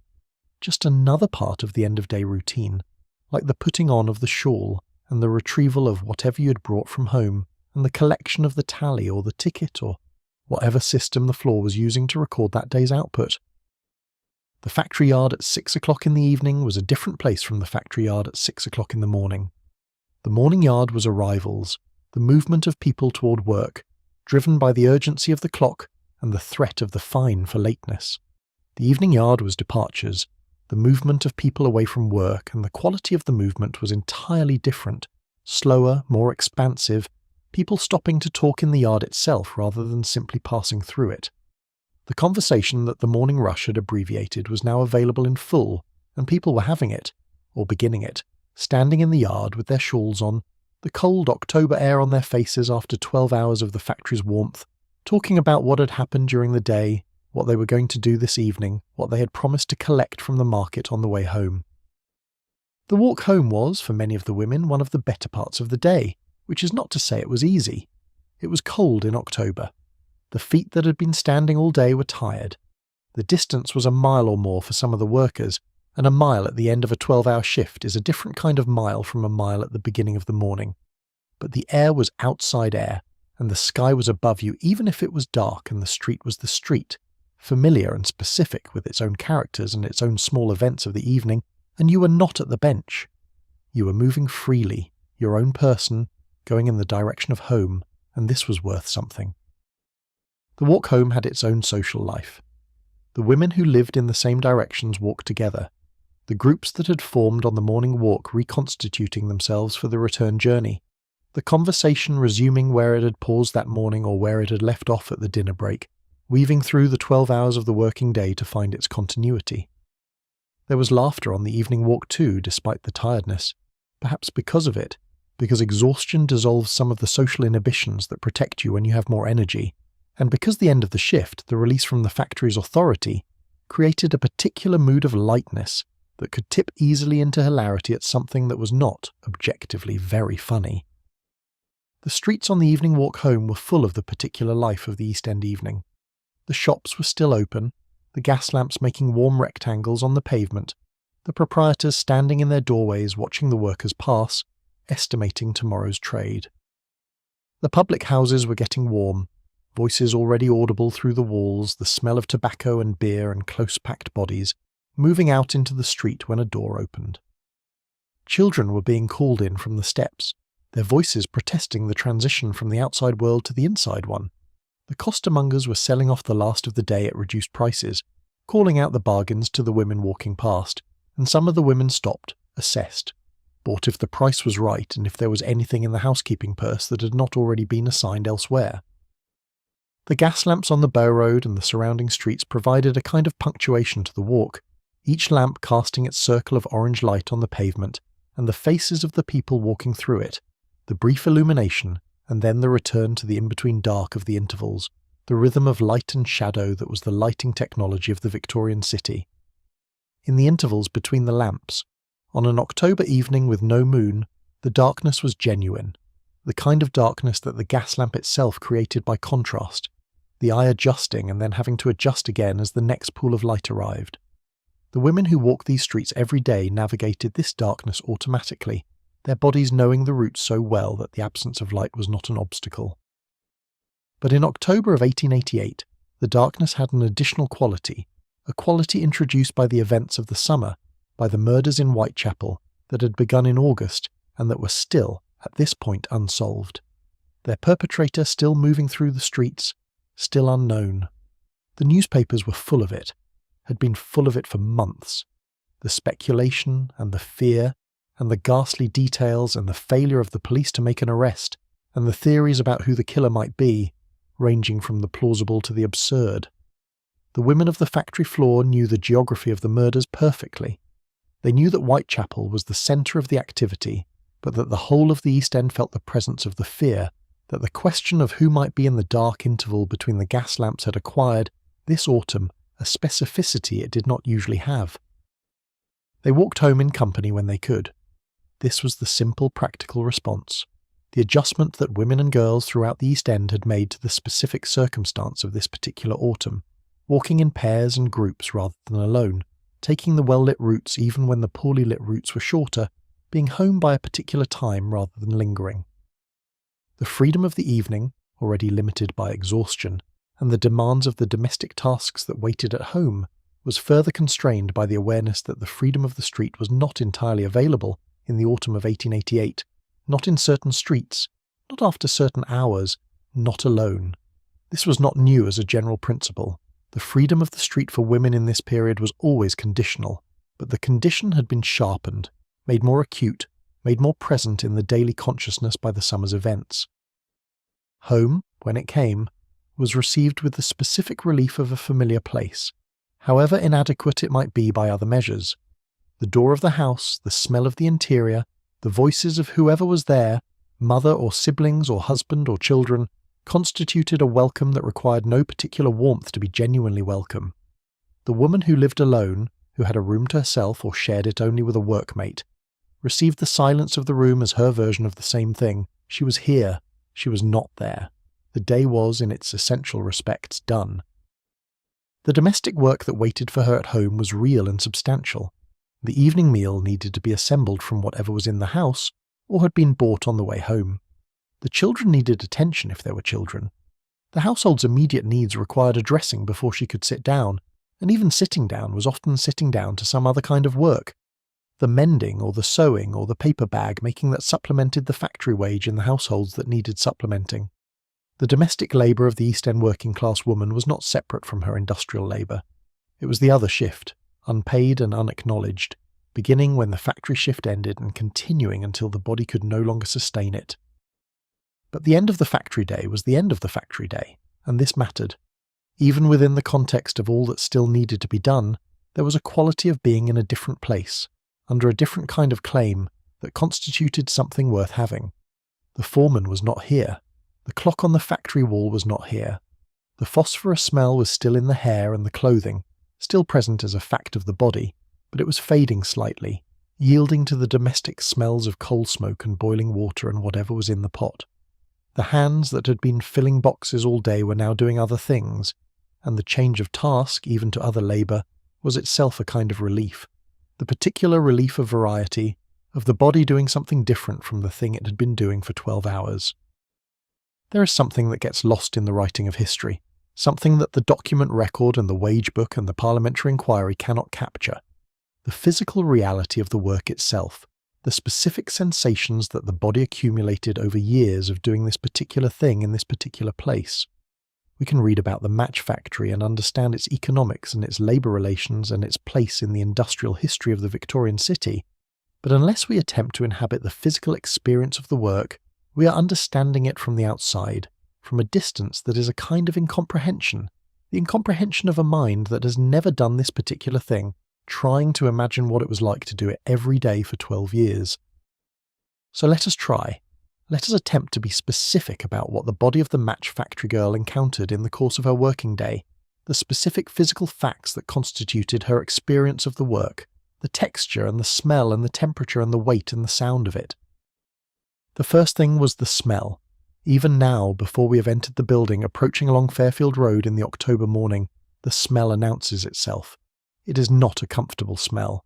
It is not the smell of bread or of rain or of the river, the natural smells of the city that the nose accepts and processes and sets aside.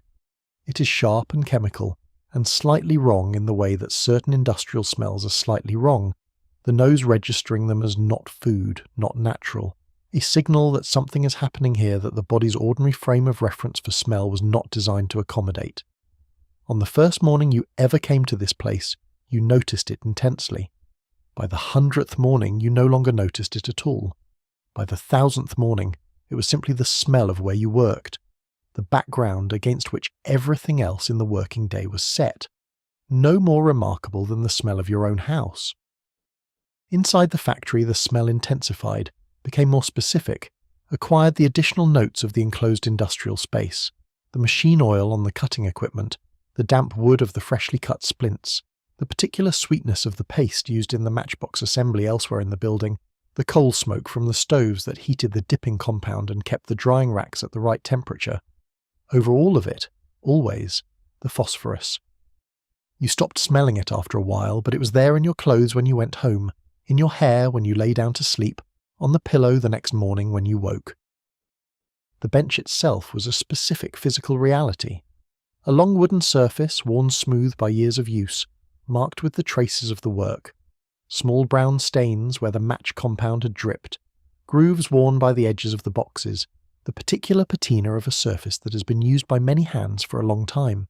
Your section of the bench became familiar to your body, in the way that a chair becomes familiar, the specific height that was right for your specific posture, the specific surface you had been working on long enough to know its small irregularities. You had a stool or a wooden seat, low enough that the bench surface was at the right height for the work, high enough that the back did not protest too immediately. By the end of the morning the back protested anyway.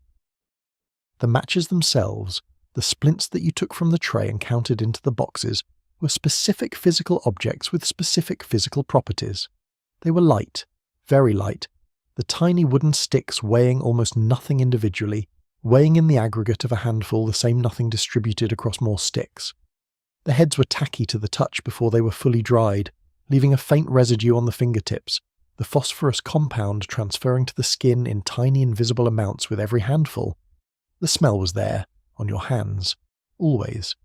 The dried matches were harder, the heads glassy and firm, the waxy solidity of the compound set in the warmth of the drying room. You handled hundreds of these in an hour, thousands in a day, tens of thousands over the years, and the hands learned them completely, could grade them by touch, could identify a malformed head, or a broken splint without looking simply by the way it felt in the fingers.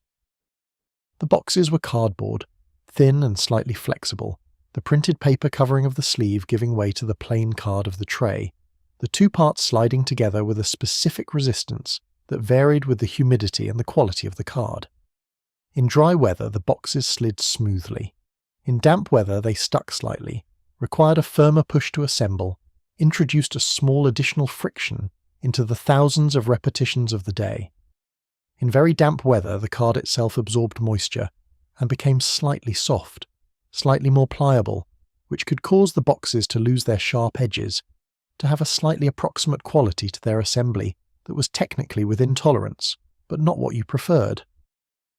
The smell of the printed card was its own thing, the ink and the glue and the paper, a specific smell that was part of the factory smell complex but distinguishable within it. The sound of the work was part of the physical experience in a way that is easy to forget but important to restore. The rhythmic percussion of the cutting machines elsewhere in the building felt as much as heard, a vibration in the floor and the bench that the body absorbed and stopped noticing after the first weeks. The scrape of the boxes against the bench surface, the dry rattle of the matches in the tray, the particular sound of a full box being placed on the stack, a sound that was slightly different from an empty box, and that the ear could distinguish automatically after sufficient practice, so that you could tell by sound alone whether the box you were setting aside was the full completed box, or the one you had set down for a moment while you adjusted the tray. The cough, the voices, the bell. The temperature of the room varied through the day in ways that were significant to the body. In the early morning it was cold, the stoves not yet at their working temperature, the workers arriving with the cold of the street still on them, the hands stiff and slow and needing time to warm before they could reach the pace the piece rate required. The warming was gradual, the stoves building their heat through the first hour, the room reaching something close to comfortable by the time the morning break arrived, the break therefore coinciding with the moment of greatest physical comfort, the hands warm and working well, the body settled into its rhythm. The afternoon was the warmest part of the day, the stoves and the bodies of the workers together having raised the room's temperature to a level that was, in winter, deeply welcome, and, in summer, a genuine ordeal. The sweat of summer work was part of the factory experience too. The hot room with its chemical smells made heavier by the heat, the dipping vat steaming more vigorously, the drying racks too warm, the compound setting faster than was ideal. The light changed through the day. The morning light was grey and directional, entering the high windows at a low angle in autumn and barely entering at all in December, the gas lamps supplementing it with their warm orange tone that flattened the shadows and gave the faces of the workers a slightly theatrical quality, as if they were all performing for an audience that was watching from the darkness at the edge of the room. As the day progressed, and the sun, where it existed, moved across the sky, the quality of the light through the windows changed, became more directly overhead around noon, began its descent in the afternoon, so that the room moved from grey morning light to the brief brightness of midday to the deepening grey of the afternoon, a cycle that repeated every day with the reliability of the clock, but with a quality that the clock, being mechanical, could not have. The quality of natural time, the slow movement of the light that the body recognizes as time passing, in a way that the clock's hands, however precisely calibrated, cannot quite replicate. All of this, the smell and the sound and the temperature and the light and the specific physical reality of the materials in the hands, was the world in which the women of the match factory lived their working hours. It was not a world that the history books record, not a world that leaves documentary evidence of its specific sensory qualities, because the people who experienced it did not write memoirs, and the people who might have written memoirs were not in the position to experience it. It is recovered, if it is recovered, only through the effort of imagination, through the commitment to trying to be present in a world that is now completely gone, to inhabit it for a moment with the full attention that its inhabitants brought to it every day simply by being alive in it. This is what the story asks of us, not sympathy in the abstract, not outrage at a distance, but presence, the willingness to be for a little while in that room, at that bench, with those women, in the specific physical reality of the work. It is a small thing to ask. It costs very little, and it gives something back, the thing that all good history gives, the sense of connection across time, the recognition that the people who came before us were as specific and as embodied and as fully alive as we are, that their reality was as dense and as particular as our own, and that the world they lived in, however different from ours, was not less real for being past. The women who worked inside the Bryant and May factory in Bow were, in terms of their conditions and their wages, not the worst off workers in the match trade. This is a disquieting thing to say, given what we have established about the conditions and wages of the factory workers, but it is true, and it points toward another dimension of the industry that the newspapers were less likely to cover and the reformers less likely to notice, because it was dispersed and invisible, and conducted in private houses rather than in the large industrial buildings where the social investigators tended to look. This was the outwork economy, the system by which the matchbox itself, the cardboard sleeve and tray that held the matches, was made not in the factory but in the homes of the surrounding streets, by women and children who worked for wages that made the factory wage look generous. The matchbox outworker occupied a specific and very low rung in the economic hierarchy of the match trade. She received her materials, the flat sheets of printed card, and the strips of sandpaper, and the paste, from a middleman, a sweater as these contractors were called, who took a margin between the price the factory paid and the price the outworker received, and whose profit existed in the gap between the two. The sweating system was not unique to the match trade. It operated across the whole of the homework economy of East London, in the clothing trade and the fur trade, and the various small finishing and packing operations that the city's industries required. The sweater was the intermediary who translated the factory's demand for cheaply made components into the specific labour of individual households, absorbing the overhead and the management cost, and extracting his margin in the process. The matchbox outworker worked in her own home, at her own kitchen table, at all the hours that the household could spare from its other requirements. She worked while her children slept, sometimes by candlelight, the candle itself a cost to be factored against the evening's earnings. She worked in the mornings before she needed to attend to other things. She worked in the evenings after the domestic tasks were done. She worked with whoever else in the household could be pressed into service. Her older children, her mother if her mother was present and her hands were still adequate to the work, her neighbours in the occasional cooperative arrangements, where several women in adjacent houses would work together on the same pile of materials and then divide the result. The matchbox was made from a flat sheet of card that had to be scored, folded, shaped, pasted, and assembled into the characteristic two-part structure of tray and sleeve, each part requiring its own sequence of operations, the whole process requiring a certain dexterity that became mechanical with practice, the hands learning the sequence of folds and applications of paste the way the hands at the factory bench learned the count and the fill.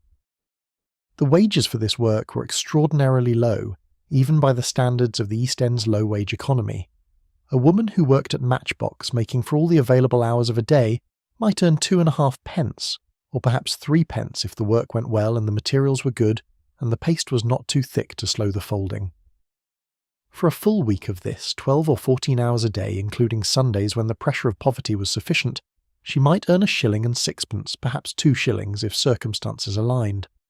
Against the rent of 3 or 4 shillings a week for a single room, this was an income that did not cover its most basic commitment, and it needed to be supplemented by whatever else the household could contribute, the children's school prize earnings or the husband's casual wages, or the other kinds of outwork that could be combined with matchbox making in the same day's labour.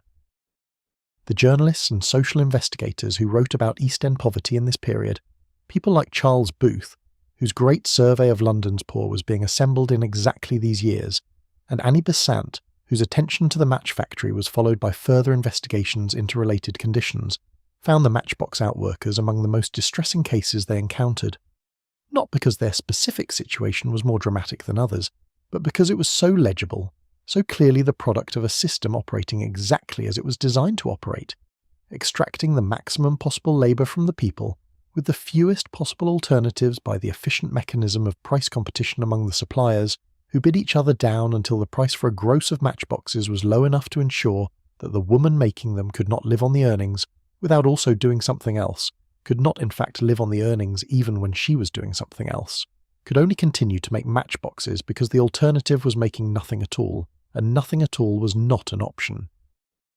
The children who helped with the matchbox making were the invisible element in this calculation, the labour that existed outside the official wage records because it was not paid separately, was simply part of the household's productive unit, the small hands that could do the folding and the gluing alongside the adult hands, adding their contribution to the pile without anyone needing to account for their hours or their fatigue, or the schooling they were not attending because the matchboxes needed making.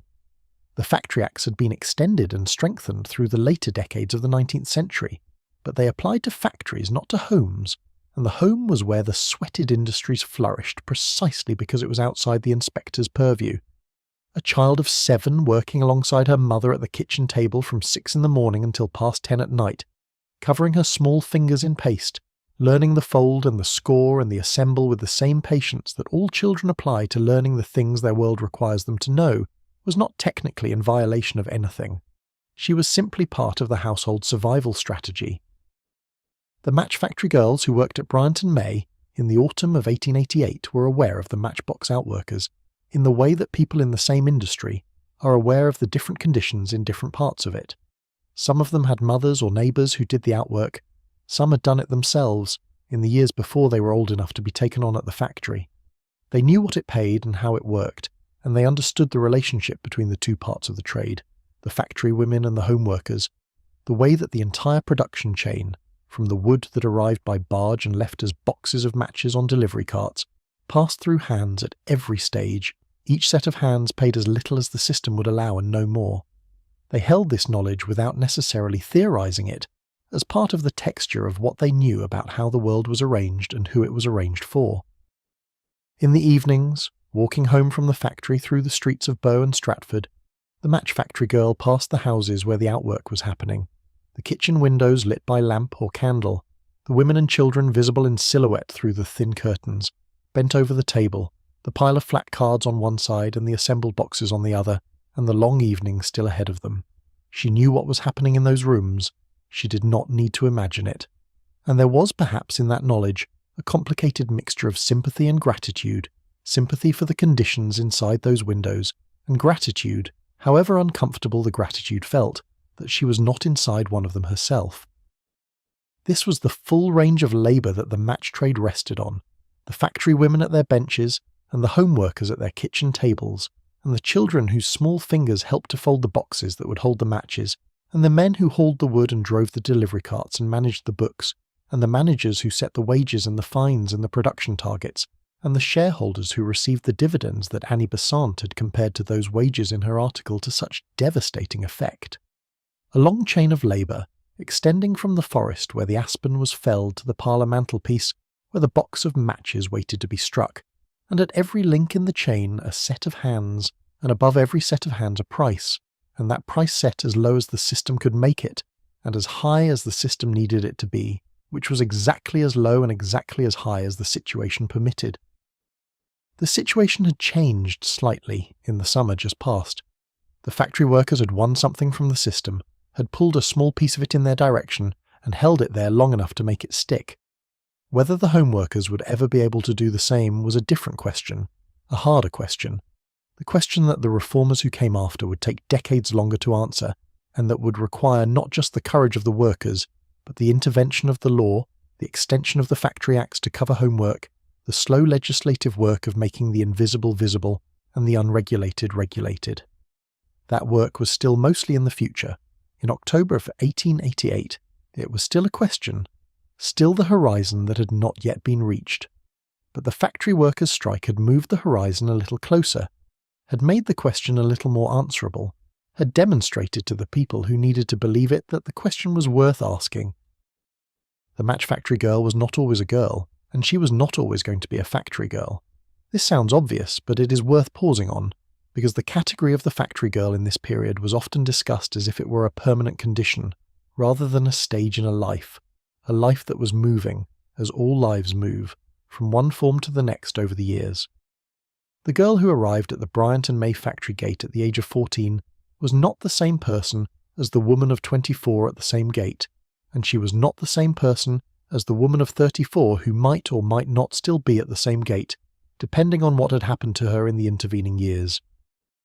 The typical trajectory in the world of the East End working class in this period was broadly understood and broadly followed, with enough variation to make the typical the exception, and enough consistency to make the variation legible as variation. A girl left school at 12 or 13, if she attended school at all, and went into some form of paid work. The match factory, with its low barrier to entry and its reliable wages, was among the more accessible options. She worked through her teens, contributing her wages to the household, learning the work, making her friendships, becoming part of the specific community of the factory floor. In her late teens or early 20s she married, if a suitable man presented himself and the circumstances permitted, and marriage typically meant the end of the factory work, because a married woman was expected to run the household rather than work outside it, even if the economics of the household made this expectation extremely difficult to sustain. Marriage in the East End working class was not a leisured state. The married woman simply exchanged one form of labour for another, the factory bench for the domestic round of cooking and cleaning and washing and childcare and household management and all the other work that the household required to function, work that was not paid and not counted in any ledger, but that was as real and as demanding as anything the factory floor could offer, and in many respects more so because it was never finished, could not be completed at 6 o'clock and left behind when the gate closed, because the gate never closed and the work was never done. The woman who had gone to the factory bench at 6 in the morning and come home at 6 in the evening to find the house just as she had left it, cold and uncooked, had already understood this. The transition to full domestic labour was not a transition to rest. The children came, in most cases, with the regularity that the absence of effective contraception and the pressures of marital life in this world produced.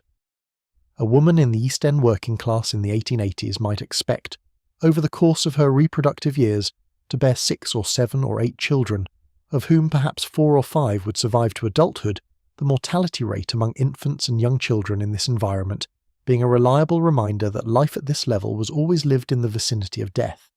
Each pregnancy was a period of reduced capacity and increased vulnerability, and the weeks after the birth were among the most dangerous of a woman's life.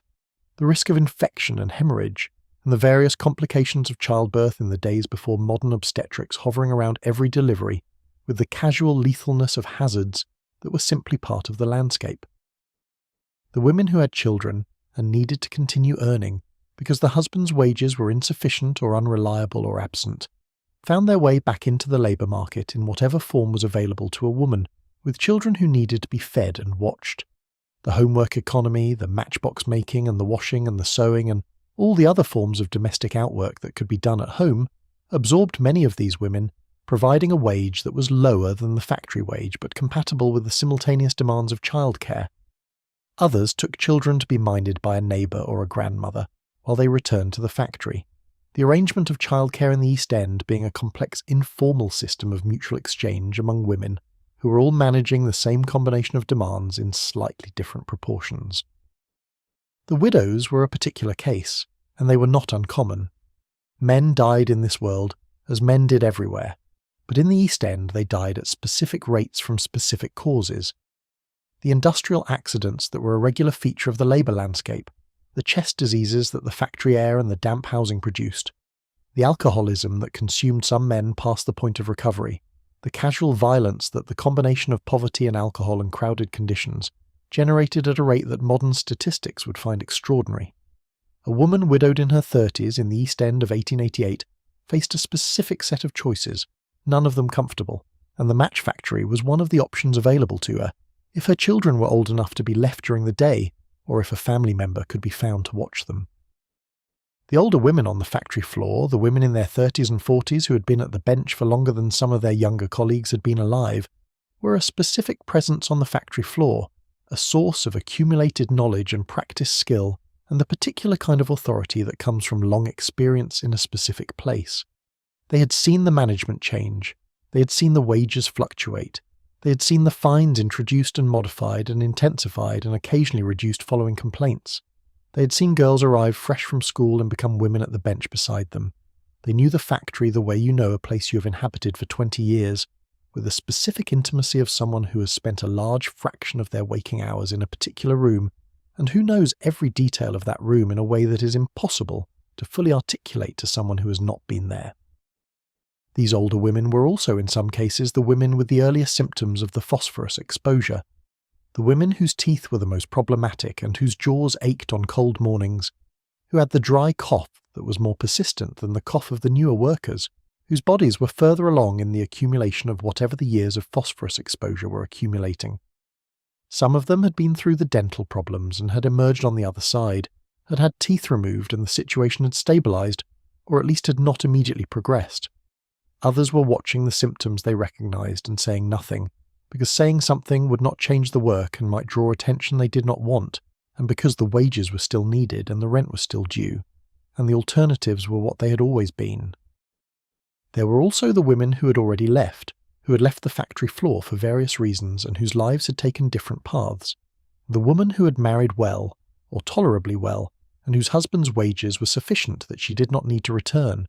The woman who had found alternative employment, in service or in a shop, or in one of the other forms of women's labour available in the East End, that offered somewhat better conditions if not always better wages. The woman who had emigrated, following the various migration streams of this period to America or Australia or Canada, carrying with her the specific skills of the factory work and the specific knowledge of the East End and the specific resilience of someone who had spent years at the match bench and survived it.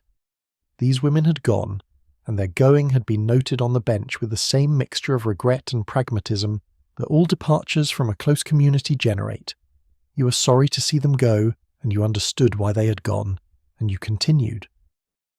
The match factory girl of 1888 was, therefore, not a fixed type, but a moment in a life, a stage in a trajectory that led backward to the school she had left and the household she had grown up in, and forward to possibilities that she could not entirely predict, and that would be shaped by forces both within and beyond her control. She was young, most of her, though the young and the old sat at the same bench. She was, in the specific terms of her historical moment, constrained in ways that are now difficult to fully appreciate, constrained by law and custom and economics and the biology of a world without reliable contraception, constrained in her choices and her movements and her opportunities in ways that the women who came after her, whose lives were shaped by the changes she and others had helped to make, would be constrained far less. But she was also, in the specific terms of her historical moment, a person of genuine agency, making the choices that were available to her with the intelligence and the practicality and the resilience of someone who had been taught by experience that the choices available were limited and that the art of life lay in making the best of them. She was not a victim. She was a worker. She was a woman.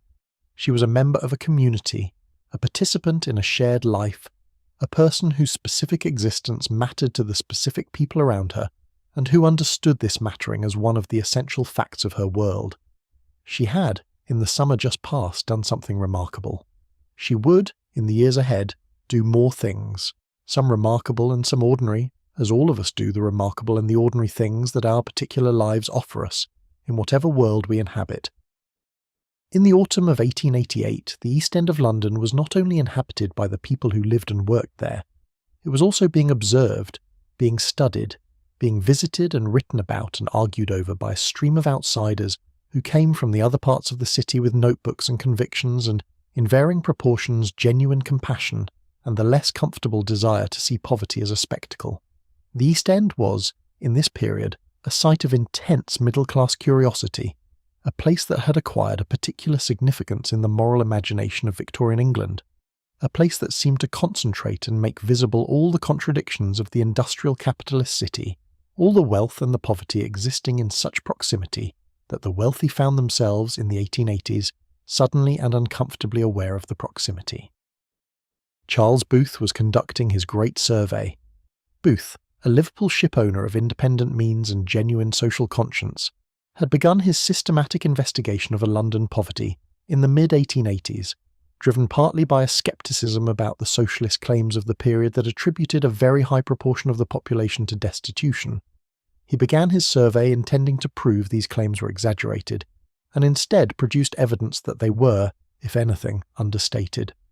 His interviewers were moving through the streets of the East End at precisely this time, collecting the information that would eventually become the 17 volumes of Life and Labour of the People in London, the most comprehensive social investigation of the Victorian city, a document that recorded the conditions of the East End in extraordinary detail because someone with the resources to do it had decided that it was worth doing.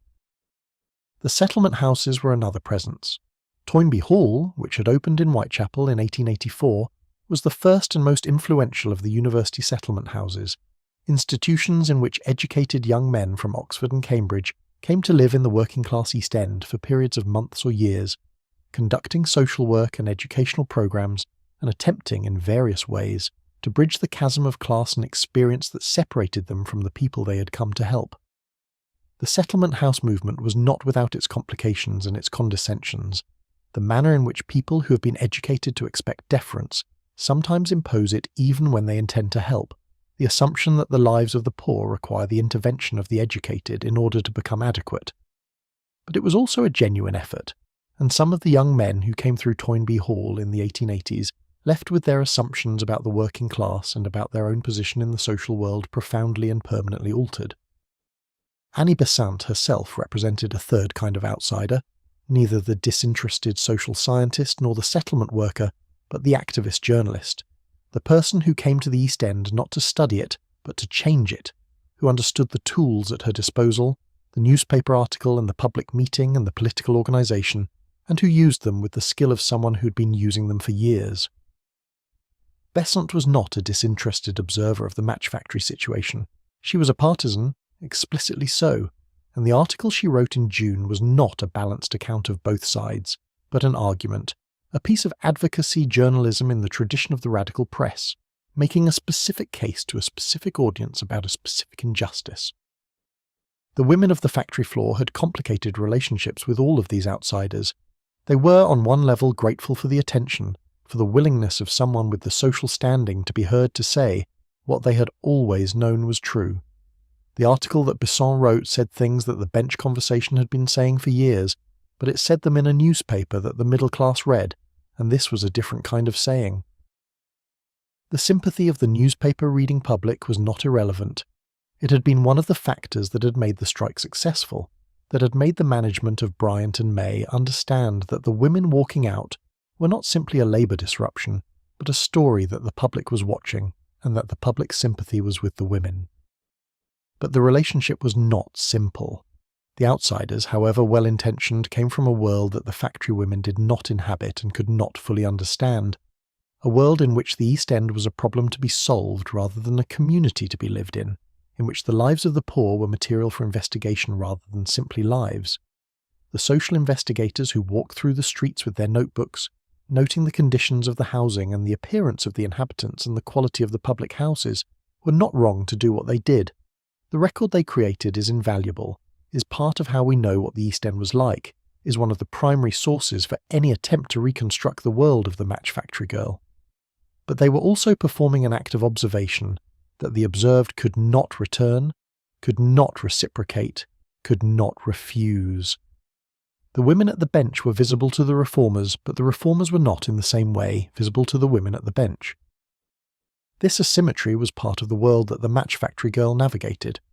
She was the object of the gaze of people who wished to help her, and she was also, periodically, the agent of her own story, the person who walked out of the gate in July and forced the people who had been studying her conditions to acknowledge that she had some capacity to change them. The strike was, among other things, a refusal of the passive role that the observer's gaze assigned, a demonstration that the observed could act as well as be observed, could produce change as well as provide material for the accounts of others. The missionaries were also present, the men and women of the various evangelical organisations that had been working in the East End for decades, bringing a different kind of attention, the attention of souls concerned with other souls, with the moral and spiritual state of the population as much as with its material conditions. The Salvation Army, founded by William Booth in the East End in the 1860s, and now a significant presence across the city, was particularly active in the neighbourhoods surrounding the match factory, its brass bands playing on the street corners, its evangelists engaging the passers-by, its shelters and soup kitchens providing the most basic material support to those who had reached the end of their own resources. The Salvation Army's relationship with the match factory would become, in the years ahead, directly relevant, when the organisation established its own match factory in the East End using the safer red phosphorus compounds, providing a practical demonstration that the health risks of the trade were not technologically inevitable, but were the result of specific choices. The East End in the autumn of 1888 was, therefore, a place that was being looked at from many directions simultaneously, by the social scientist and the activist and the missionary and the journalist and the curious middle-class visitor who came on what were sometimes called slumming expeditions to see for themselves the conditions they had read about. All of these gazes added to the record, contributed to the documentation that makes the East End of this period one of the best documented working-class communities in British history. And inside this documented world, going about their undocumented daily lives, were the women at the bench, filling the boxes, talking across the work, carrying in their bodies the physical consequences of the trade, carrying in their recent memory the experience of having done something that had changed, however modestly, the conditions of their working lives. They did not think of themselves as historical figures. They did not know that they would be written about in the histories of the labour movement, cited in the accounts of Victorian social conditions, mentioned in the footnotes of books about the origins of trade unionism. They thought of themselves as what they were, women who needed wages and who had found that the wages they received were not as much as they should have been, and who had done something about it, and who were now back at work filling the boxes, earning the wages, paying the rent, living the specific and demanding and sometimes rewarding and often exhausting life of the match factory girl of Bow in the autumn of 1888. History had not finished with them, but for now the bench was real, the boxes were real, the bell would ring at 6 o'clock and the day would end and the street would carry them home, and for now that was enough. The city that the match factory girl walked through every morning was not a neutral backdrop to her working life. It was a specific place in a specific moment of its history, charged with the events and the atmosphere of this particular year, this particular autumn, in ways that shaped the texture of daily life even for those who were too busy surviving to follow the newspapers closely. London, in the autumn of 1888, was a city in a state of heightened self-consciousness, aware of itself in ways that cities usually are not, looking at its own image in the mirror of the newspaper coverage and finding it complicated. The city had just hosted an extraordinarily hot summer, the kind of long, dry heat that transforms the character of the streets, that bakes the dust of the unpaved roads into clouds that hang at ankle height all day, and that turns the smell of the Thames into something that even the hardened noses of the riverside workers find difficult. The summer of 1888 had been hot enough to make the factory work brutal, the temperatures inside the long rooms rising to levels that the workers had to endure because there was no alternative, sweating through their clothes, drinking water from the standpipes when the brief breaks allowed it, watching the loaded dipping frames steam more vigorously than usual in the overheated air. The summer had also been the summer of the strike, which in retrospect seemed somehow connected to the heat, the sense of something building to a point of pressure that had to be released. The autumn that followed the hot summer had the quality of relief, the first cool days in September received with the particular gratitude of bodies that had spent months being too warm. October brought the genuine cold, the kind of cold that settles in for the duration, that begins to demand coal in the grate and wool on the shoulders, that turns the morning streets grey and damp and makes the factory's warmth, for all its other qualities, genuinely welcome. The seasons in the East End were felt without the mediation of central heating or reliable insulation, felt directly in the body. The summer heat accumulated in the brick walls of the terraced houses giving way through September to the encroaching cold, the houses that had been stifling in August becoming cold by November, in the way that poorly insulated brick structures become cold, thoroughly and persistently. The Whitechapel murders were the defining event of the autumn.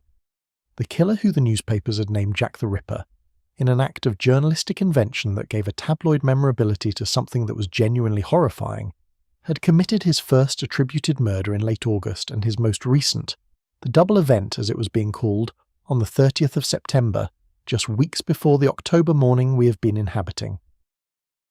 The streets of Whitechapel, which was a mile or so from the match factory, had become the focus of an enormous concentration of press and police and public attention, the coverage so intense that visitors were coming from other parts of London simply to walk through the streets where the murders had happened, a form of grim tourism that the residents of Whitechapel found bewildering and occasionally infuriating. The residents had their own relationship to the events, not the relationship of curious outsiders, but the relationship of people who walked these streets every day and who had to navigate the fear and the speculation and the extraordinary police presence alongside the ordinary demands of their ordinary lives. The match factory girls lived close enough to the heart of the activity to feel its particular weight, far enough to be somewhat outside the most concentrated zone of fear and speculation. They heard about the latest developments from the newspapers and from the network of street conversation that moved information through the East End faster than any official channel. They had opinions about who the killer might be, opinions that were shaped by their specific knowledge of the East End, by the sense of the street that comes from living in a place your whole life, by the particular understanding that working women had of the geography of vulnerability, which streets were dangerous and which were not, which hours were risky and which were safe, an understanding that had always been part of navigating the city as a woman, but that had become, in this autumn, more acute and more urgently relevant. The police presence in the East End had increased substantially following the murders, and this was a mixed thing for the residents, not the straightforwardly welcome development that the reformers and the newspapers tended to present it as. The police and the working class communities of the East End had a complicated relationship in this period, shaped by years of policing practices that the residents found intrusive and the police found necessary, by the particular tensions around street trading and public house hours, and the various activities that the law chose to regulate in ways that the regulated found disproportionate. An increased police presence meant more surveillance of the streets, which meant more encounters between the residents and the officers whose function was partly to control as well as to protect. And this was not, for the women and men who lived here, an uncomplicated good. The newspapers were another presence in the daily life of the match factory girl, a more significant one than might be assumed in a period when literacy rates in the working class were still variable, and when the price of newspapers, even the cheapest penny press, represented a small but real cost. But by 1888 the penny press had been operating for decades, had created a reading public in the working class that was genuine and substantial, and the habit of reading a newspaper or sharing a newspaper among several people who could read it aloud to those who could not was well established in the culture of the East End. The match factory girls read the newspapers, or had them read to them, and they followed the Whitechapel murders with the intensity that the coverage demanded, and the proximity of the events encouraged. The political life of the city was also a presence, a more distant one for most of the factory workers, but not entirely absent from the bench conversation. The late 1880s were a period of significant political ferment in Britain, the growth of the socialist and labour movements providing a new political vocabulary for the analysis of the conditions that the factory workers lived with daily, a vocabulary that was beginning to make its way into the bench, conversations through the various channels by which political ideas moved through working class communities in this period. The public meetings in the parks and the mission halls, the penny pamphlets, the conversations with the settlement workers and the trade union organisers who were beginning to appear in the East End with increasing frequency. Annie Besant herself was part of this political world, connected to the Fabian Society and to various currents of socialist thought, and her involvement with the Match Girls' strike had brought some of this political vocabulary into direct contact with the specific grievances of the factory floor. Some of the women who had been most involved in the strike organisation had gone on to join the union that was formed in its aftermath, the Matchmakers' Union, which became one of the first successful unions of unskilled women workers in Britain. They were learning, through direct experience, what it meant to organise, what it meant to have collective representation, what the specific tools of labour organisation were, and how they were used. The October morning that we have been moving through was, in this sense, a morning charged with the immediate aftermath of the summer's events, with the still recent memory of the strike and its outcome, with the still present anxiety of the Whitechapel murders, with the specific quality of an East End autumn in this particular year of the 19th century, a year that had been, by any measure, a significant one for the people who lived here. The match factory girl who walked through the factory gate at 6 in the morning on this particular October morning was a person in the middle of history, not at its beginning or its end, but in the thick of it, in the specific moment when things that had been building for years were continuing to build, and things that had just happened were still being absorbed, and the future, as it always does, was arriving one day at a time. She did not know what the future held. None of us do, and the people of the past knew it no better than we do. She knew what the present held. The bench, the boxes, the women beside her, the wages on Friday, the rent on Saturday, the Sunday with its different rhythms, the knocker up before dawn on Monday, and the whole cycle beginning again. She knew the city she moved through, its streets and seasons, its particular combination of difficulty and vitality, its way of pressing people hard and sustaining them regardless. She knew the women she worked with and the community she belonged to, and the recent memory of having stood up together and won something, however modest the something was. She knew enough. She had enough. She went to work. And now, having followed her through this day, through the darkness before dawn and the factory gate and the long hours at the bench and the dinner break and the afternoon and the evening walk home and the fire and the sleep, we can set down the weight of it, The accumulated detail of this one day in this one life in this one corner of the city in this particular autumn, and let it rest. We have been here. We have seen this. We can carry it with us, this small fragment of a world that was real and is now gone. The voices of the women at the bench still audible if we listen carefully enough. The smell of phosphorus still present at the edge of memory if we are willing to be still long enough to notice it. The Match Factory Girl of 1888. She filled the boxes. She paid the rent. She walked home in the dark. She slept. She got up and did it again. And somewhere in the course of all of that, in the summer just past, she changed things. It is worth knowing. It is worth remembering. It is worth carrying forward into the night, into the quiet, into the slow dissolution of wakefulness that brings us eventually to the rest we have been working toward through all the long hours of this story. Rest now. The city is settling. The fires are going out one by one in the houses of Bow. The streets are quiet. The factory clock is still. And somewhere in the warm dark of a small house on a street you have never been to, the Match Factory Girl is sleeping, and her sleep is the sleep of someone who has done the work of the day, and her rest is real, and it is earned, and it is sufficient. The children of the East End in 1888 were not children in the modern sense, not children in the sense of a category distinct from the adult world, protected from its difficulties and deferred from its responsibilities, contained within a childhood understood as a separate and specially constructed space of development and play. They were children in the older sense, small people in the process of becoming large people, present in the adult world from the beginning, absorbing its realities and its demands at whatever pace the adult world imposed them, which was, in the East End of this period, a fairly rapid pace. The children who played on the steps of the houses that the Match Factory Girls walked past on their way to work in the morning were children who knew, in varying degrees of detail and with varying degrees of understanding, exactly what was happening in the world around them. They knew that their mothers went to the factory early in the morning and came back in the evening. They knew, in the practical sense of having helped to contribute to it, what the household economy required. They knew the street in the thorough, unself-conscious way that children who grow up in a specific place know it, the way that intimate familiarity with a small geography produces a knowledge that is more complete than the knowledge of a tourist or an investigator, the knowledge of someone for whom the place is not an object of study but simply the world. The school board, which had been operating since the Education Act of 1870, had been working to extend school attendance among the working-class children of the East End, with mixed success for nearly 2 decades by the time of our story. The Act had made elementary education compulsory, in principle, for children between 5 and 10, and subsequent extensions had raised the age and added enforcement mechanisms.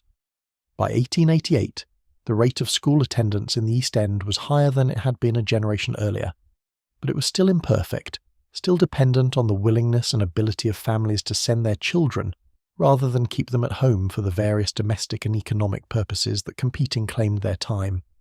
The half-timer system, by which children could work half the day and attend school the other half, acknowledged the reality that many families could not afford to forego the earnings of their children entirely, even children of 9 or 10.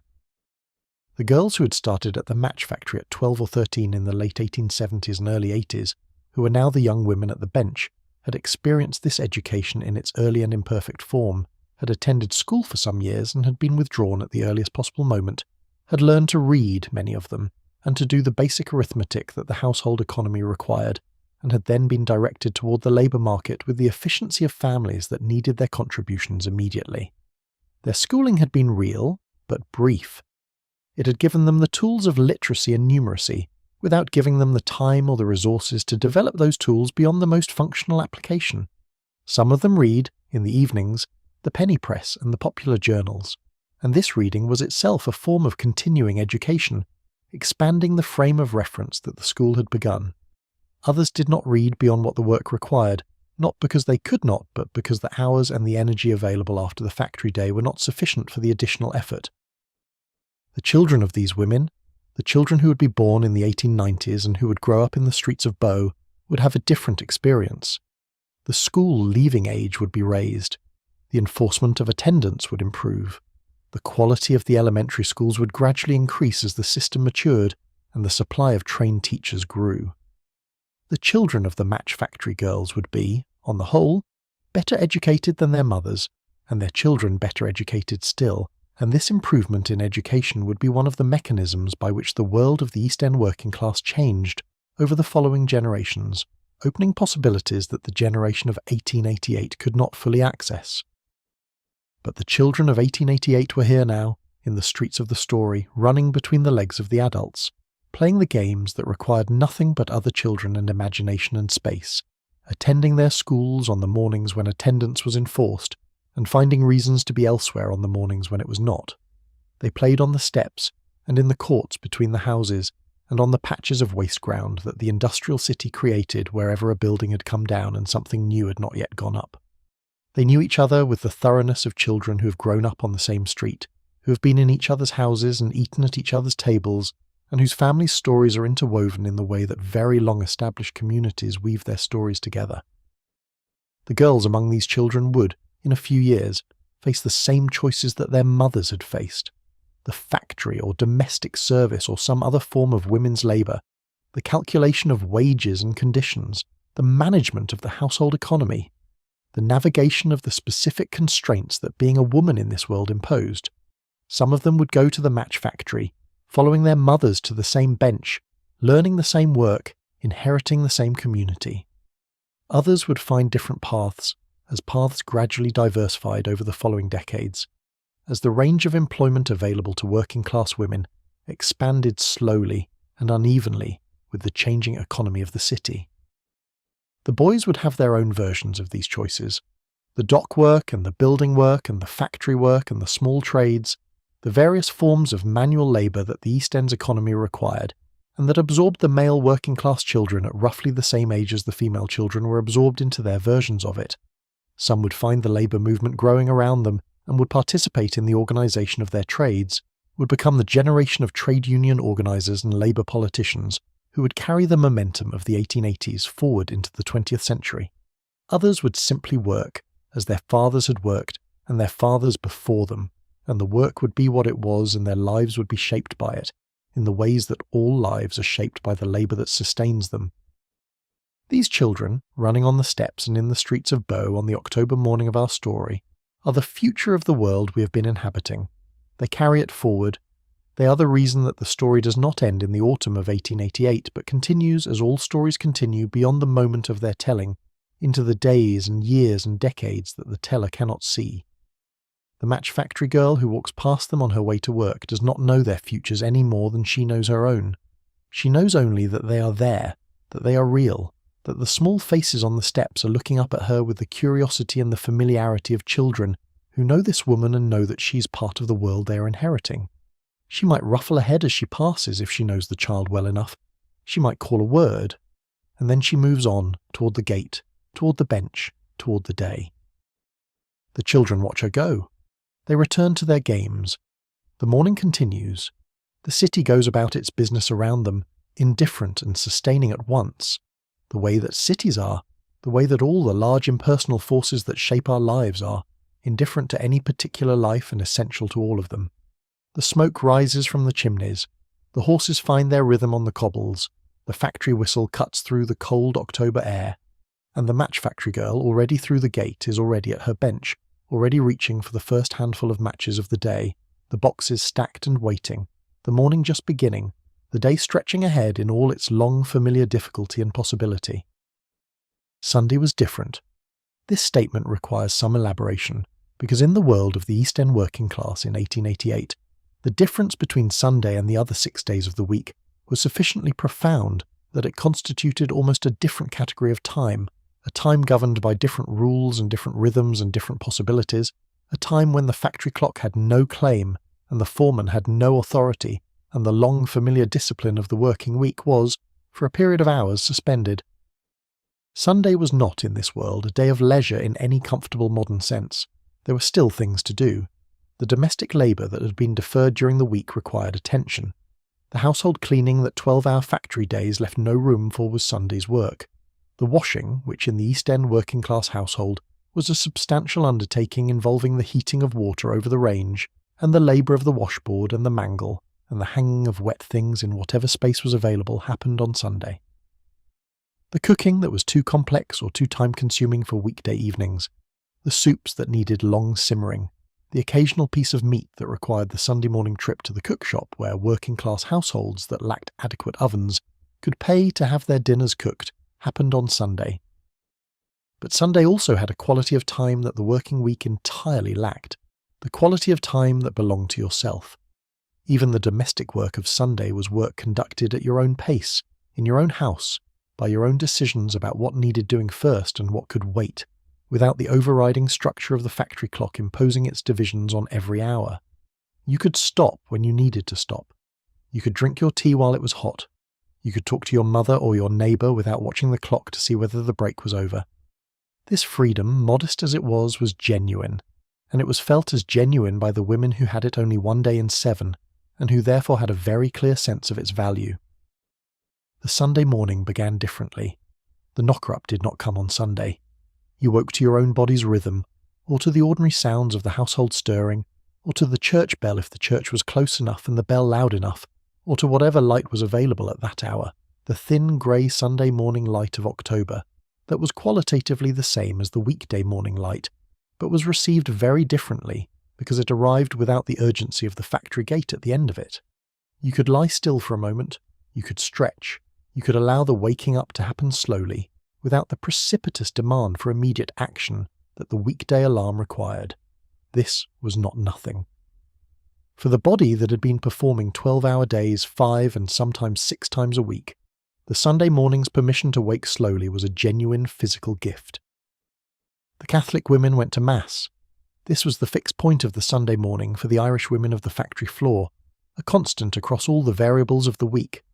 The early Mass at the local church, conducted with the universality of the Catholic liturgy that was the same whether you were in Bow or in Cork or in Rome, provided a ritual container for the beginning of the Sunday, a way of marking the day as different that was more than merely practical, that engaged something deeper than the practical, that located the working woman and girl in a story larger than the story of the factory and the wage and the rent, and the Tuesday and the Wednesday and the Thursday. The Mass gave you something that the factory could not give, the sense of being part of a continuity that reached back before the industrial age, and would, presumably, reach forward past it, a continuity in which the present difficulty was not the whole of the story, but only one chapter. After church, after Mass, the Sunday street began to take on its particular character. The market on the Mile End Road, which operated on Sunday mornings with a vigour that the weekday market could not quite match, because Sunday was when the working families had time to shop properly rather than hurrying through on the way home from the factory, was full and loud and colourful in the way that markets have always been full and loud and colourful, the costermongers calling their prices, the smell of the fruit and the fish and the cooked eel and the hot potato, the noise of transactions and negotiations and the particular music of the market crowd.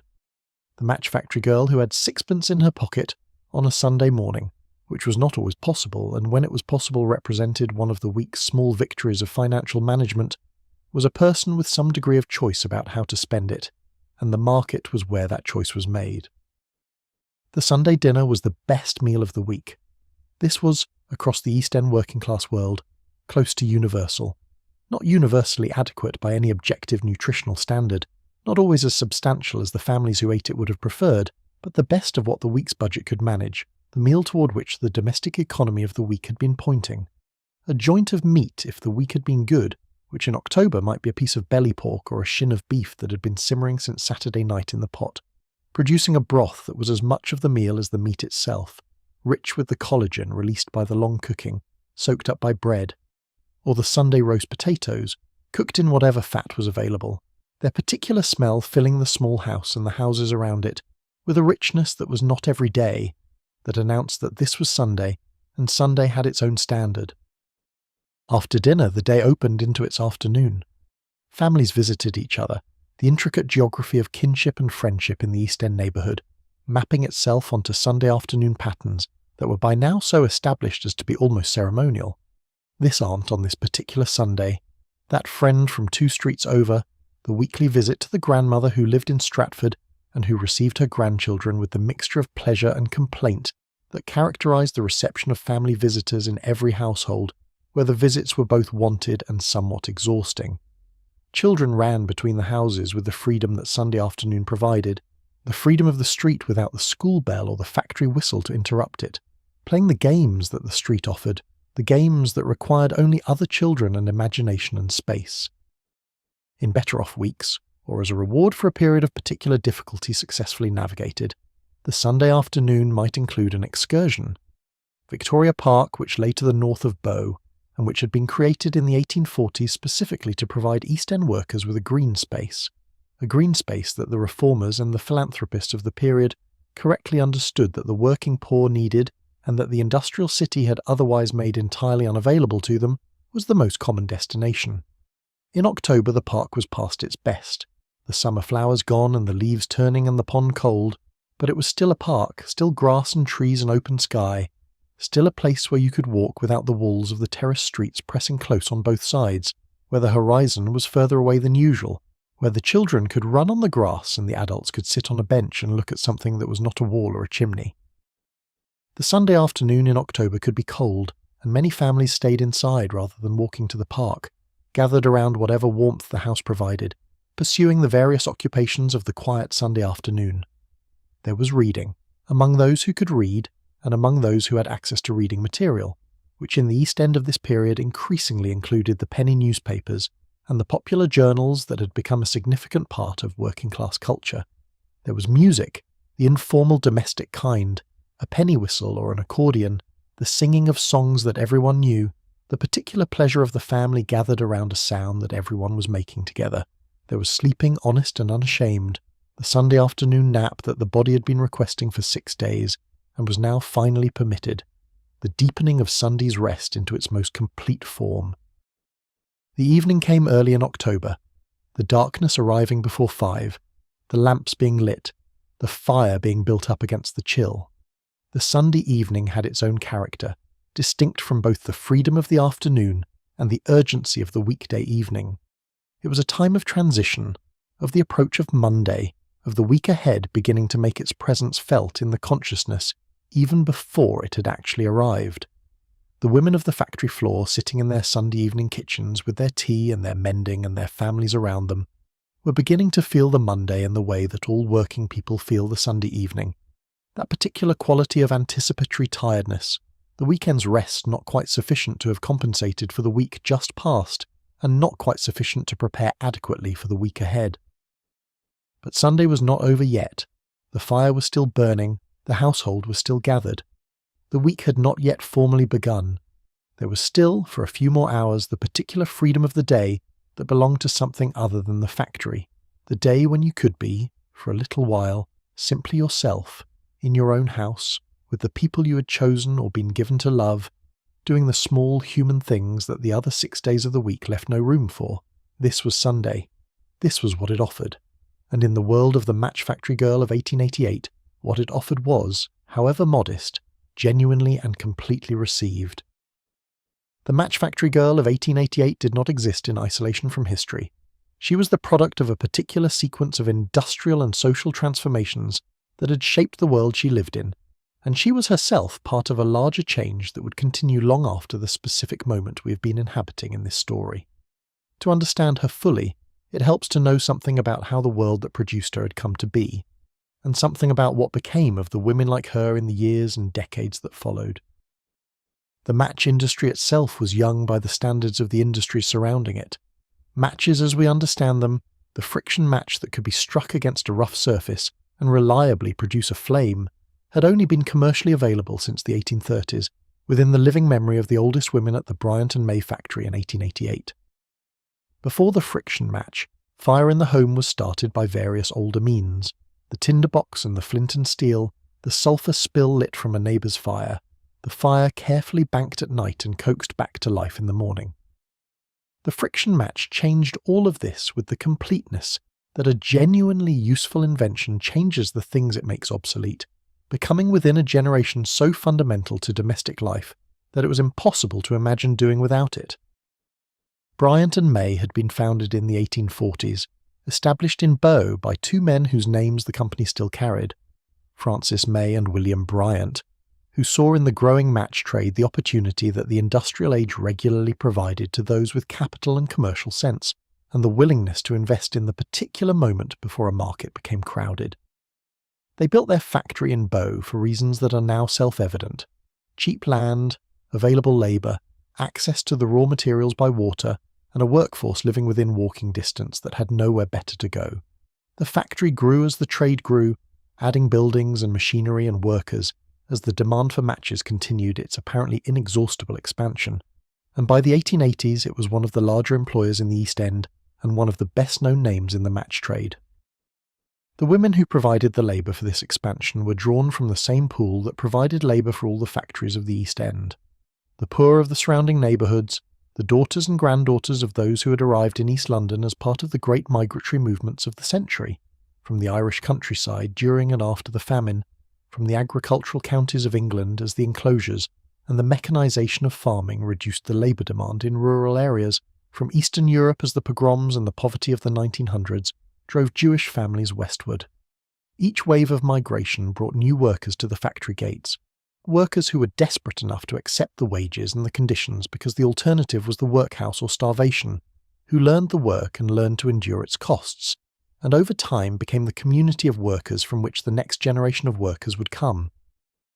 The children of the match factory girls, the girls born in the 80s and 90s in the terraced streets of Bow and Stratford, grew up in a world that was still recognisably the world their mothers had inhabited, but that was also, in certain ways, beginning to change. The reforms that followed the match girls' strike of 1888 were part of a broader shift in how Victorian society understood its obligations to the working poor, a shift that would accelerate through the 1890s and into the early 20th century. The trade union movement, which the match girls' strike had helped to catalyse, grew in membership and influence through the following decade, organising workers in industries that had previously been considered beyond organisation, winning incremental improvements in wages and conditions through exactly the kind of collective action that had worked in Bow in the summer of 1888. The specific question of white phosphorus in match manufacturing was also resolved, though it took longer than the human cost warranted. The campaign against white phosphorus, which had been part of the public debate that Besant's article helped to ignite, continued through the 1890s and into the 1900s. The Salvation Army, which established a match factory in East London in 1891, explicitly to demonstrate that safe matches could be made profitably using the less toxic red phosphorus compounds, provided a practical demonstration of what the industry claimed was impossible. Parliament investigated the question at various points. The pressure accumulated, from reformers and journalists and eventually from international agreement, and in 1908 the use of white phosphorus in match manufacturing was finally prohibited by law in Britain. The last of the phossy jaw cases attributable to Bryant and May's specific practices had by then already occurred, the disease ending when the compound that caused it was replaced by something less lethal. The factory itself continued to operate for many decades more, its brick chimneys still standing above the streets of Bow, its gates still opening and closing in the familiar rhythms of the working day. The specific women who worked there in the autumn of 1888 grew older, as the women of any particular moment in history grow older, their working lives continuing for years or ending as circumstances required, their children growing up and finding their own places in the economy of the East End, their grandchildren inheriting a world that was different in various measurable ways from the one their grandmothers had inhabited and similar in many others. The strike itself passed into history, into the record of the labour movement, into the footnotes of the history books that discuss the origins of trade unionism and the condition of the Victorian working class. The women who had walked out of the factory on the 2nd of July 1888 were not famous in their own lifetimes in any conventional sense. They were match factory workers from Bow. Their names were not generally remembered in the history that was written in the decades following the strike, the history that tended to remember the Annie Besants rather than the women Annie Besant had written about. This is one of the recurring patterns of history. The people who make things happen are less likely to be remembered than the people who write about the people who make things happen. The people whose literacy and whose social position gave them access to the record, while the people at the bench left records only in the company's ledgers and the poor law registers and the parish baptismal books. But the women at the bench knew what they had done. They did not need the history books to tell them. They had been there on the morning when the decision was made and the gates were left, and the street filled with the sound of 1,400 pairs of feet walking away from work that was already hard enough without being unjust on top of it. They had been there during the 2 weeks of the strike, the meetings in the street and the negotiations and the newspaper reporters and Annie Besant moving between the factory gates and the management offices trying to bring the two sides to an agreement. They had been there when the agreement was reached, and they had been there when they walked back in through the gates on the morning after, knowing that something had changed, that they had changed it, that the specific thing they had done had produced a specific result, and that this was what it looked like when people who were supposed to have no power discovered that they did. This is worth sitting with, in the quiet of the evening and the dark. The women of the match factory in 1888 were among the most vulnerable workers in one of the most exploitative industries, in the most exploitative economy in the world. They had no union, no strike fund, no legal protections, no political representation, no social standing that required the powerful to pay them attention. They had each other.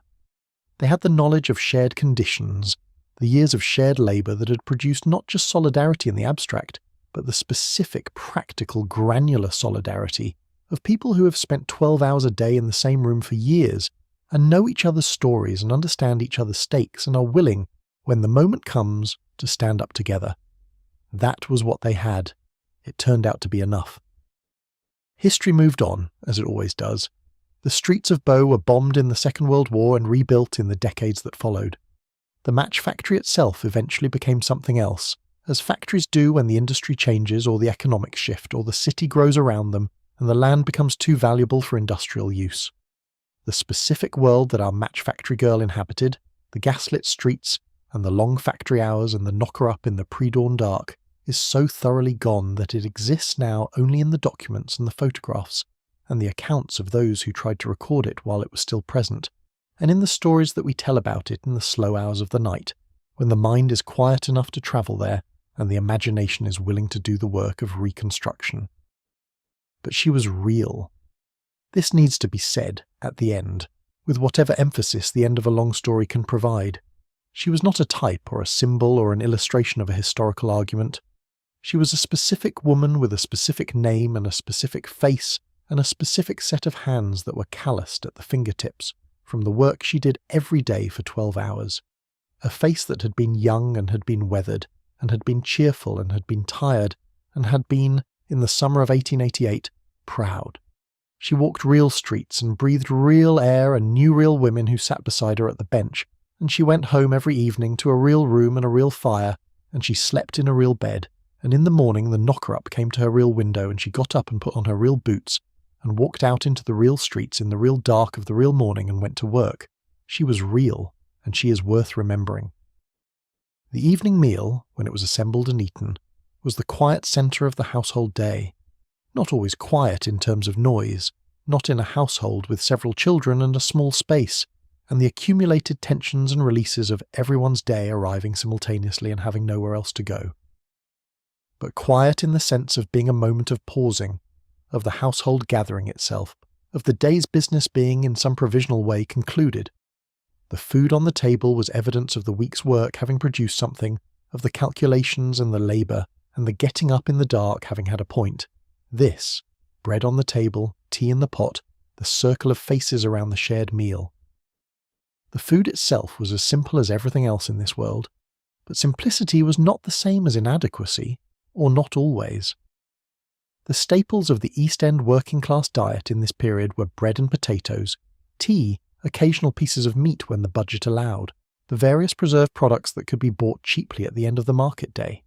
Bread and dripping was a meal, bread and a scraping of jam, which the jam factories of Bermondsey produced in enormous quantities at prices accessible to the working poor, was a meal. A piece of boiled bacon with potatoes was a good meal. A herring, which was among the cheapest of the fish sold from the market stalls, was a meal with a kind of ceremony to it, the particular smell and the particular ritual of the eating and the fish bones to be disposed of carefully so that the children did not swallow one. After the meal, if the domestic tasks were manageable and the exhaustion had not yet reached the stage of making everything beyond the immediate impossible, there might be a few hours of something that could be called leisure.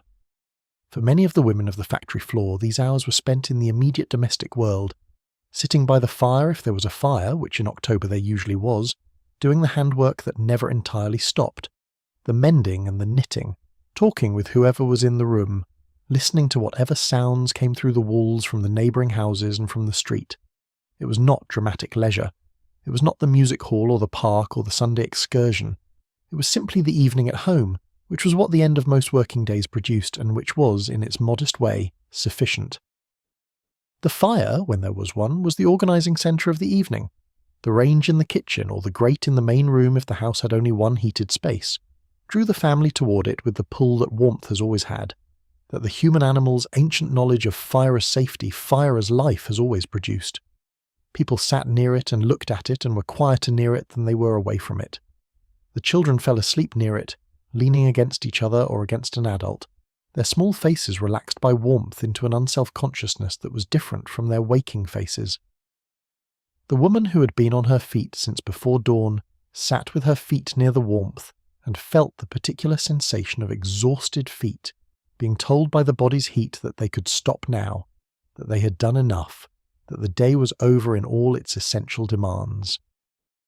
The conversations of these evenings were not the factory conversations, not the complex social processing that went on at the bench. They were quieter conversations, closer to silence than to speech sometimes, the kind of talk that happens between people who know each other well enough to be in the same space without needing to fill it, who share sufficient history that much can be communicated without words, who are tired enough that the energy for performance has gone, and what remains is simply the company, the warmth, the familiar voice. The mother might tell the children something, a story, or a remembered thing, the kind of informal transmission of family history that constitutes one of the primary educations available to children in a world where the formal education was limited and recent, and not yet the primary means by which knowledge passed between generations.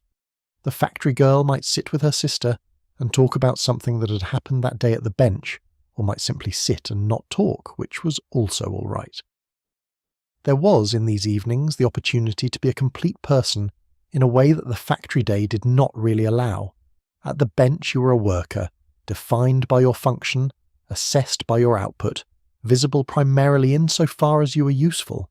At home in the evening you were yourself, the specific person with the specific history and the specific relationships, the daughter and the sister and the friend and eventually, for many of them, the wife and the mother, the person whose particular life had brought her to this particular chair, beside this particular fire on this particular evening. This was not nothing. In a world that had a strong interest in reducing you to your labour, the recovery of a fuller selfhood in the evening hours was a genuine good, however modest and however brief. The sounds of Bow at night in October had a particular quality that the body learned over years of living here, learned to process as background, as the familiar texture of the world going on outside the walls. The sounds were never truly absent. The public house down the street was still going, its noise audible as a general warmth of company rather than as distinct voices or words. The horses on the Bow Road still working at this hour, their hooves on the cobbles producing the rhythmic percussion that was as characteristic of the Victorian city as the factory whistle. Dogs, a baby, a door closing with more force than necessary. Someone's window opening, a brief breath of conversation closing again. The baby in the house directly above, whose hours were not the hours of the working world and who made this known at intervals throughout the night, with the magnificent unconcern of the very young for the requirements of others. Bedtime, when it came, was not accompanied by the elaborate rituals of a world that has leisure and space for elaboration. You washed if there was water and the energy to use it. You changed into whatever served as nightclothes, which in many of these households was simply the underdress, the innermost layer of the working clothes, since separate nightwear was a middle-class luxury that had not yet made its way into the household inventories of the East End working poor. You found your place in the bed, which you shared with whoever else slept in the same room, moving carefully in the dark to avoid disturbing the people already asleep, settling into the familiar shape of the mattress, feeling the warmth of the other bodies in the bed, which was one of the genuine comforts available in this world. The warmth of the shared bed on a cold night, the knowledge of other breathing bodies close, the animal security of not being alone in the dark. The mind, which had been working all day, did not always agree to stop immediately. The thoughts that there had been no time for during the 12 hours of the factory shift arrived in the space opened by stillness, the anxieties about money and health and the various ongoing negotiations of daily life, the things that needed doing and the things that could not be done, and the gap between these two that needed to be managed somehow. You lay in the dark with these thoughts and you turned them over with the tired mind, and sometimes you found a resolution and sometimes you did not. And either way the darkness continued and the warmth of the bed persisted, and the other bodies breathed their steady breathing, and eventually the thoughts lost their grip, one by one, and the mind let go of the day, and the day let go of the mind, and sleep came. Sleep, when it came to the Match Factory Girl of 1888, came completely. The body that had been doing this work since before dawn was a body that had earned its rest, and sleep was the rest it took with the wholeness and the depth that extreme physical exhaustion produces. Not the restless, partial sleep of a mind too busy to settle. The full, complete, unreserved sleep of a body that has given everything it has and now takes back what it needs. The dark and quiet restoration that neither the rent collector nor the foreman nor the factory clock could reach. The private territory of the sleeping self where the day's labour was finally, absolutely set aside. The room was dark, or nearly so. The fire had burned down to its embers, giving a faint orange warmth to the walls and ceiling, moving slightly as the cold settled. The sounds of Bow continued outside the walls, diminished now but never entirely absent. The late voices and the horses and the distant rumble of the city that never fully quieted. Inside, the breathing of the sleeping household, the small sounds of sleep, the warmth under the shared blankets, the particular stillness of a house full of people who have stopped moving for the night. The knocker-up would come before dawn. The morning would begin again, with all its demands and all its difficulties and all the small dignities and solidarities that made the demands and difficulties bearable. But that was the morning. This was the night. And in the night for a little while there was only this, the darkness, the warmth, the breathing, the rest.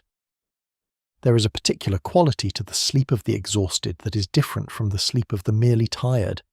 The merely tired sleep and rest and wake refreshed. The exhausted sleep and are taken under, drawn down into a darkness that is thorough and complete, and that asks nothing of them, that permits no dreaming that they will remember, that simply holds them until the hours of rest have been completed, and the body has done what it needed to do, and the knocker-up comes with his long pole in the pre-dawn dark. This is the sleep of the Match Factory Girl after a 12-hour shift, after the walk home and the domestic work and the evening by the fire, and the slow resolution of the day's anxieties into the resignation of the body that is simply too tired to maintain them any longer. The room is dark. The embers in the grate provide the faintest possible illumination, a glow rather than a light, enough to see the outlines of the room's contents without seeing them as distinct objects. The chair, the table, the coats on the hook behind the door. The window is a rectangle of less dark against the dark wall. The faintest grey of the October night sky visible if the curtain does not fully cover the glass. The light of the gas lamp on the street below diffusing upward. The sounds of the street have diminished to their nighttime minimum. The occasional horse, the distant sound of a closing door, the regular footstep of the constable on his beat, passing at whatever intervals his route prescribed, the particular interval that the household had learned to expect in the way that all the rhythms of the neighbourhood had been learned, absorbed into the background, known. In the warmth of the shared bed, in the dark, the body that has been working since before dawn is perfectly still. The hands that have been moving for 12 hours are open, relaxed, fingers loose, the habitual tension of the working grip released. The back that has been held in the working posture is extended, the compressed joints finding their decompression in the horizontal, the slow release of the day's accumulation that happens in sleep. The feet that have been standing and walking are elevated slightly on the mattress, their own small rest within the larger rest of the body. Everything in the physical frame of the sleeping woman is oriented toward the same purpose, the restoration of what the day has taken. The mind, where it moves at all, moves in the particular way that the sleeping mind moves, loosely associated, free of the structures and demands of waking consciousness, following its own connections in the dark. Images of the bench, the smell of the phosphorus, present even here, even in sleep carried in the body's own chemistry. A face from the morning break, a snatch of song from the afternoon, the fire at home, its particular warmth on the ankles. These things move through the sleeping mind without urgency, without narrative necessity, drifting the way that smoke drifts in still air, finding no direction except the one that offers least resistance. The other bodies in the bed breathe. This is a fundamental comfort, older than the industrial city, older than the match factory, older than any of the specific conditions that have shaped this particular life. The warmth of other bodies, the sound of regular breathing, the knowledge, absorbed below consciousness, that you're not alone in the dark. These are the oldest reassurances available to the human animal, the reassurances that the body learned long before the mind was developed enough to articulate them, and they do their work now as they have always done, holding the sleeper in a security that needs no argument.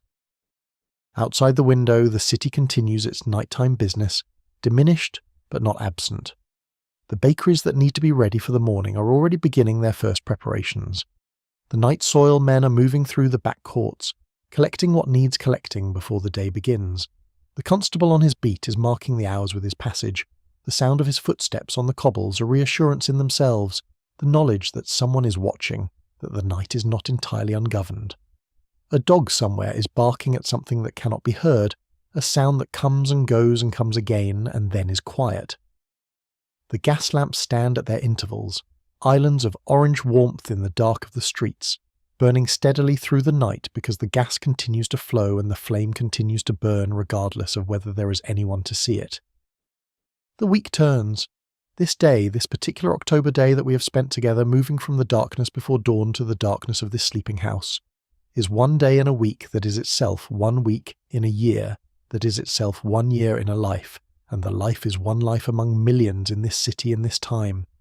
The match factory girl sleeps without knowing this, without needing to know it. She knows the specific, the bench, the wages, the street, the people, the rent, the knocker up at 5. The specific is enough. The specific is everything.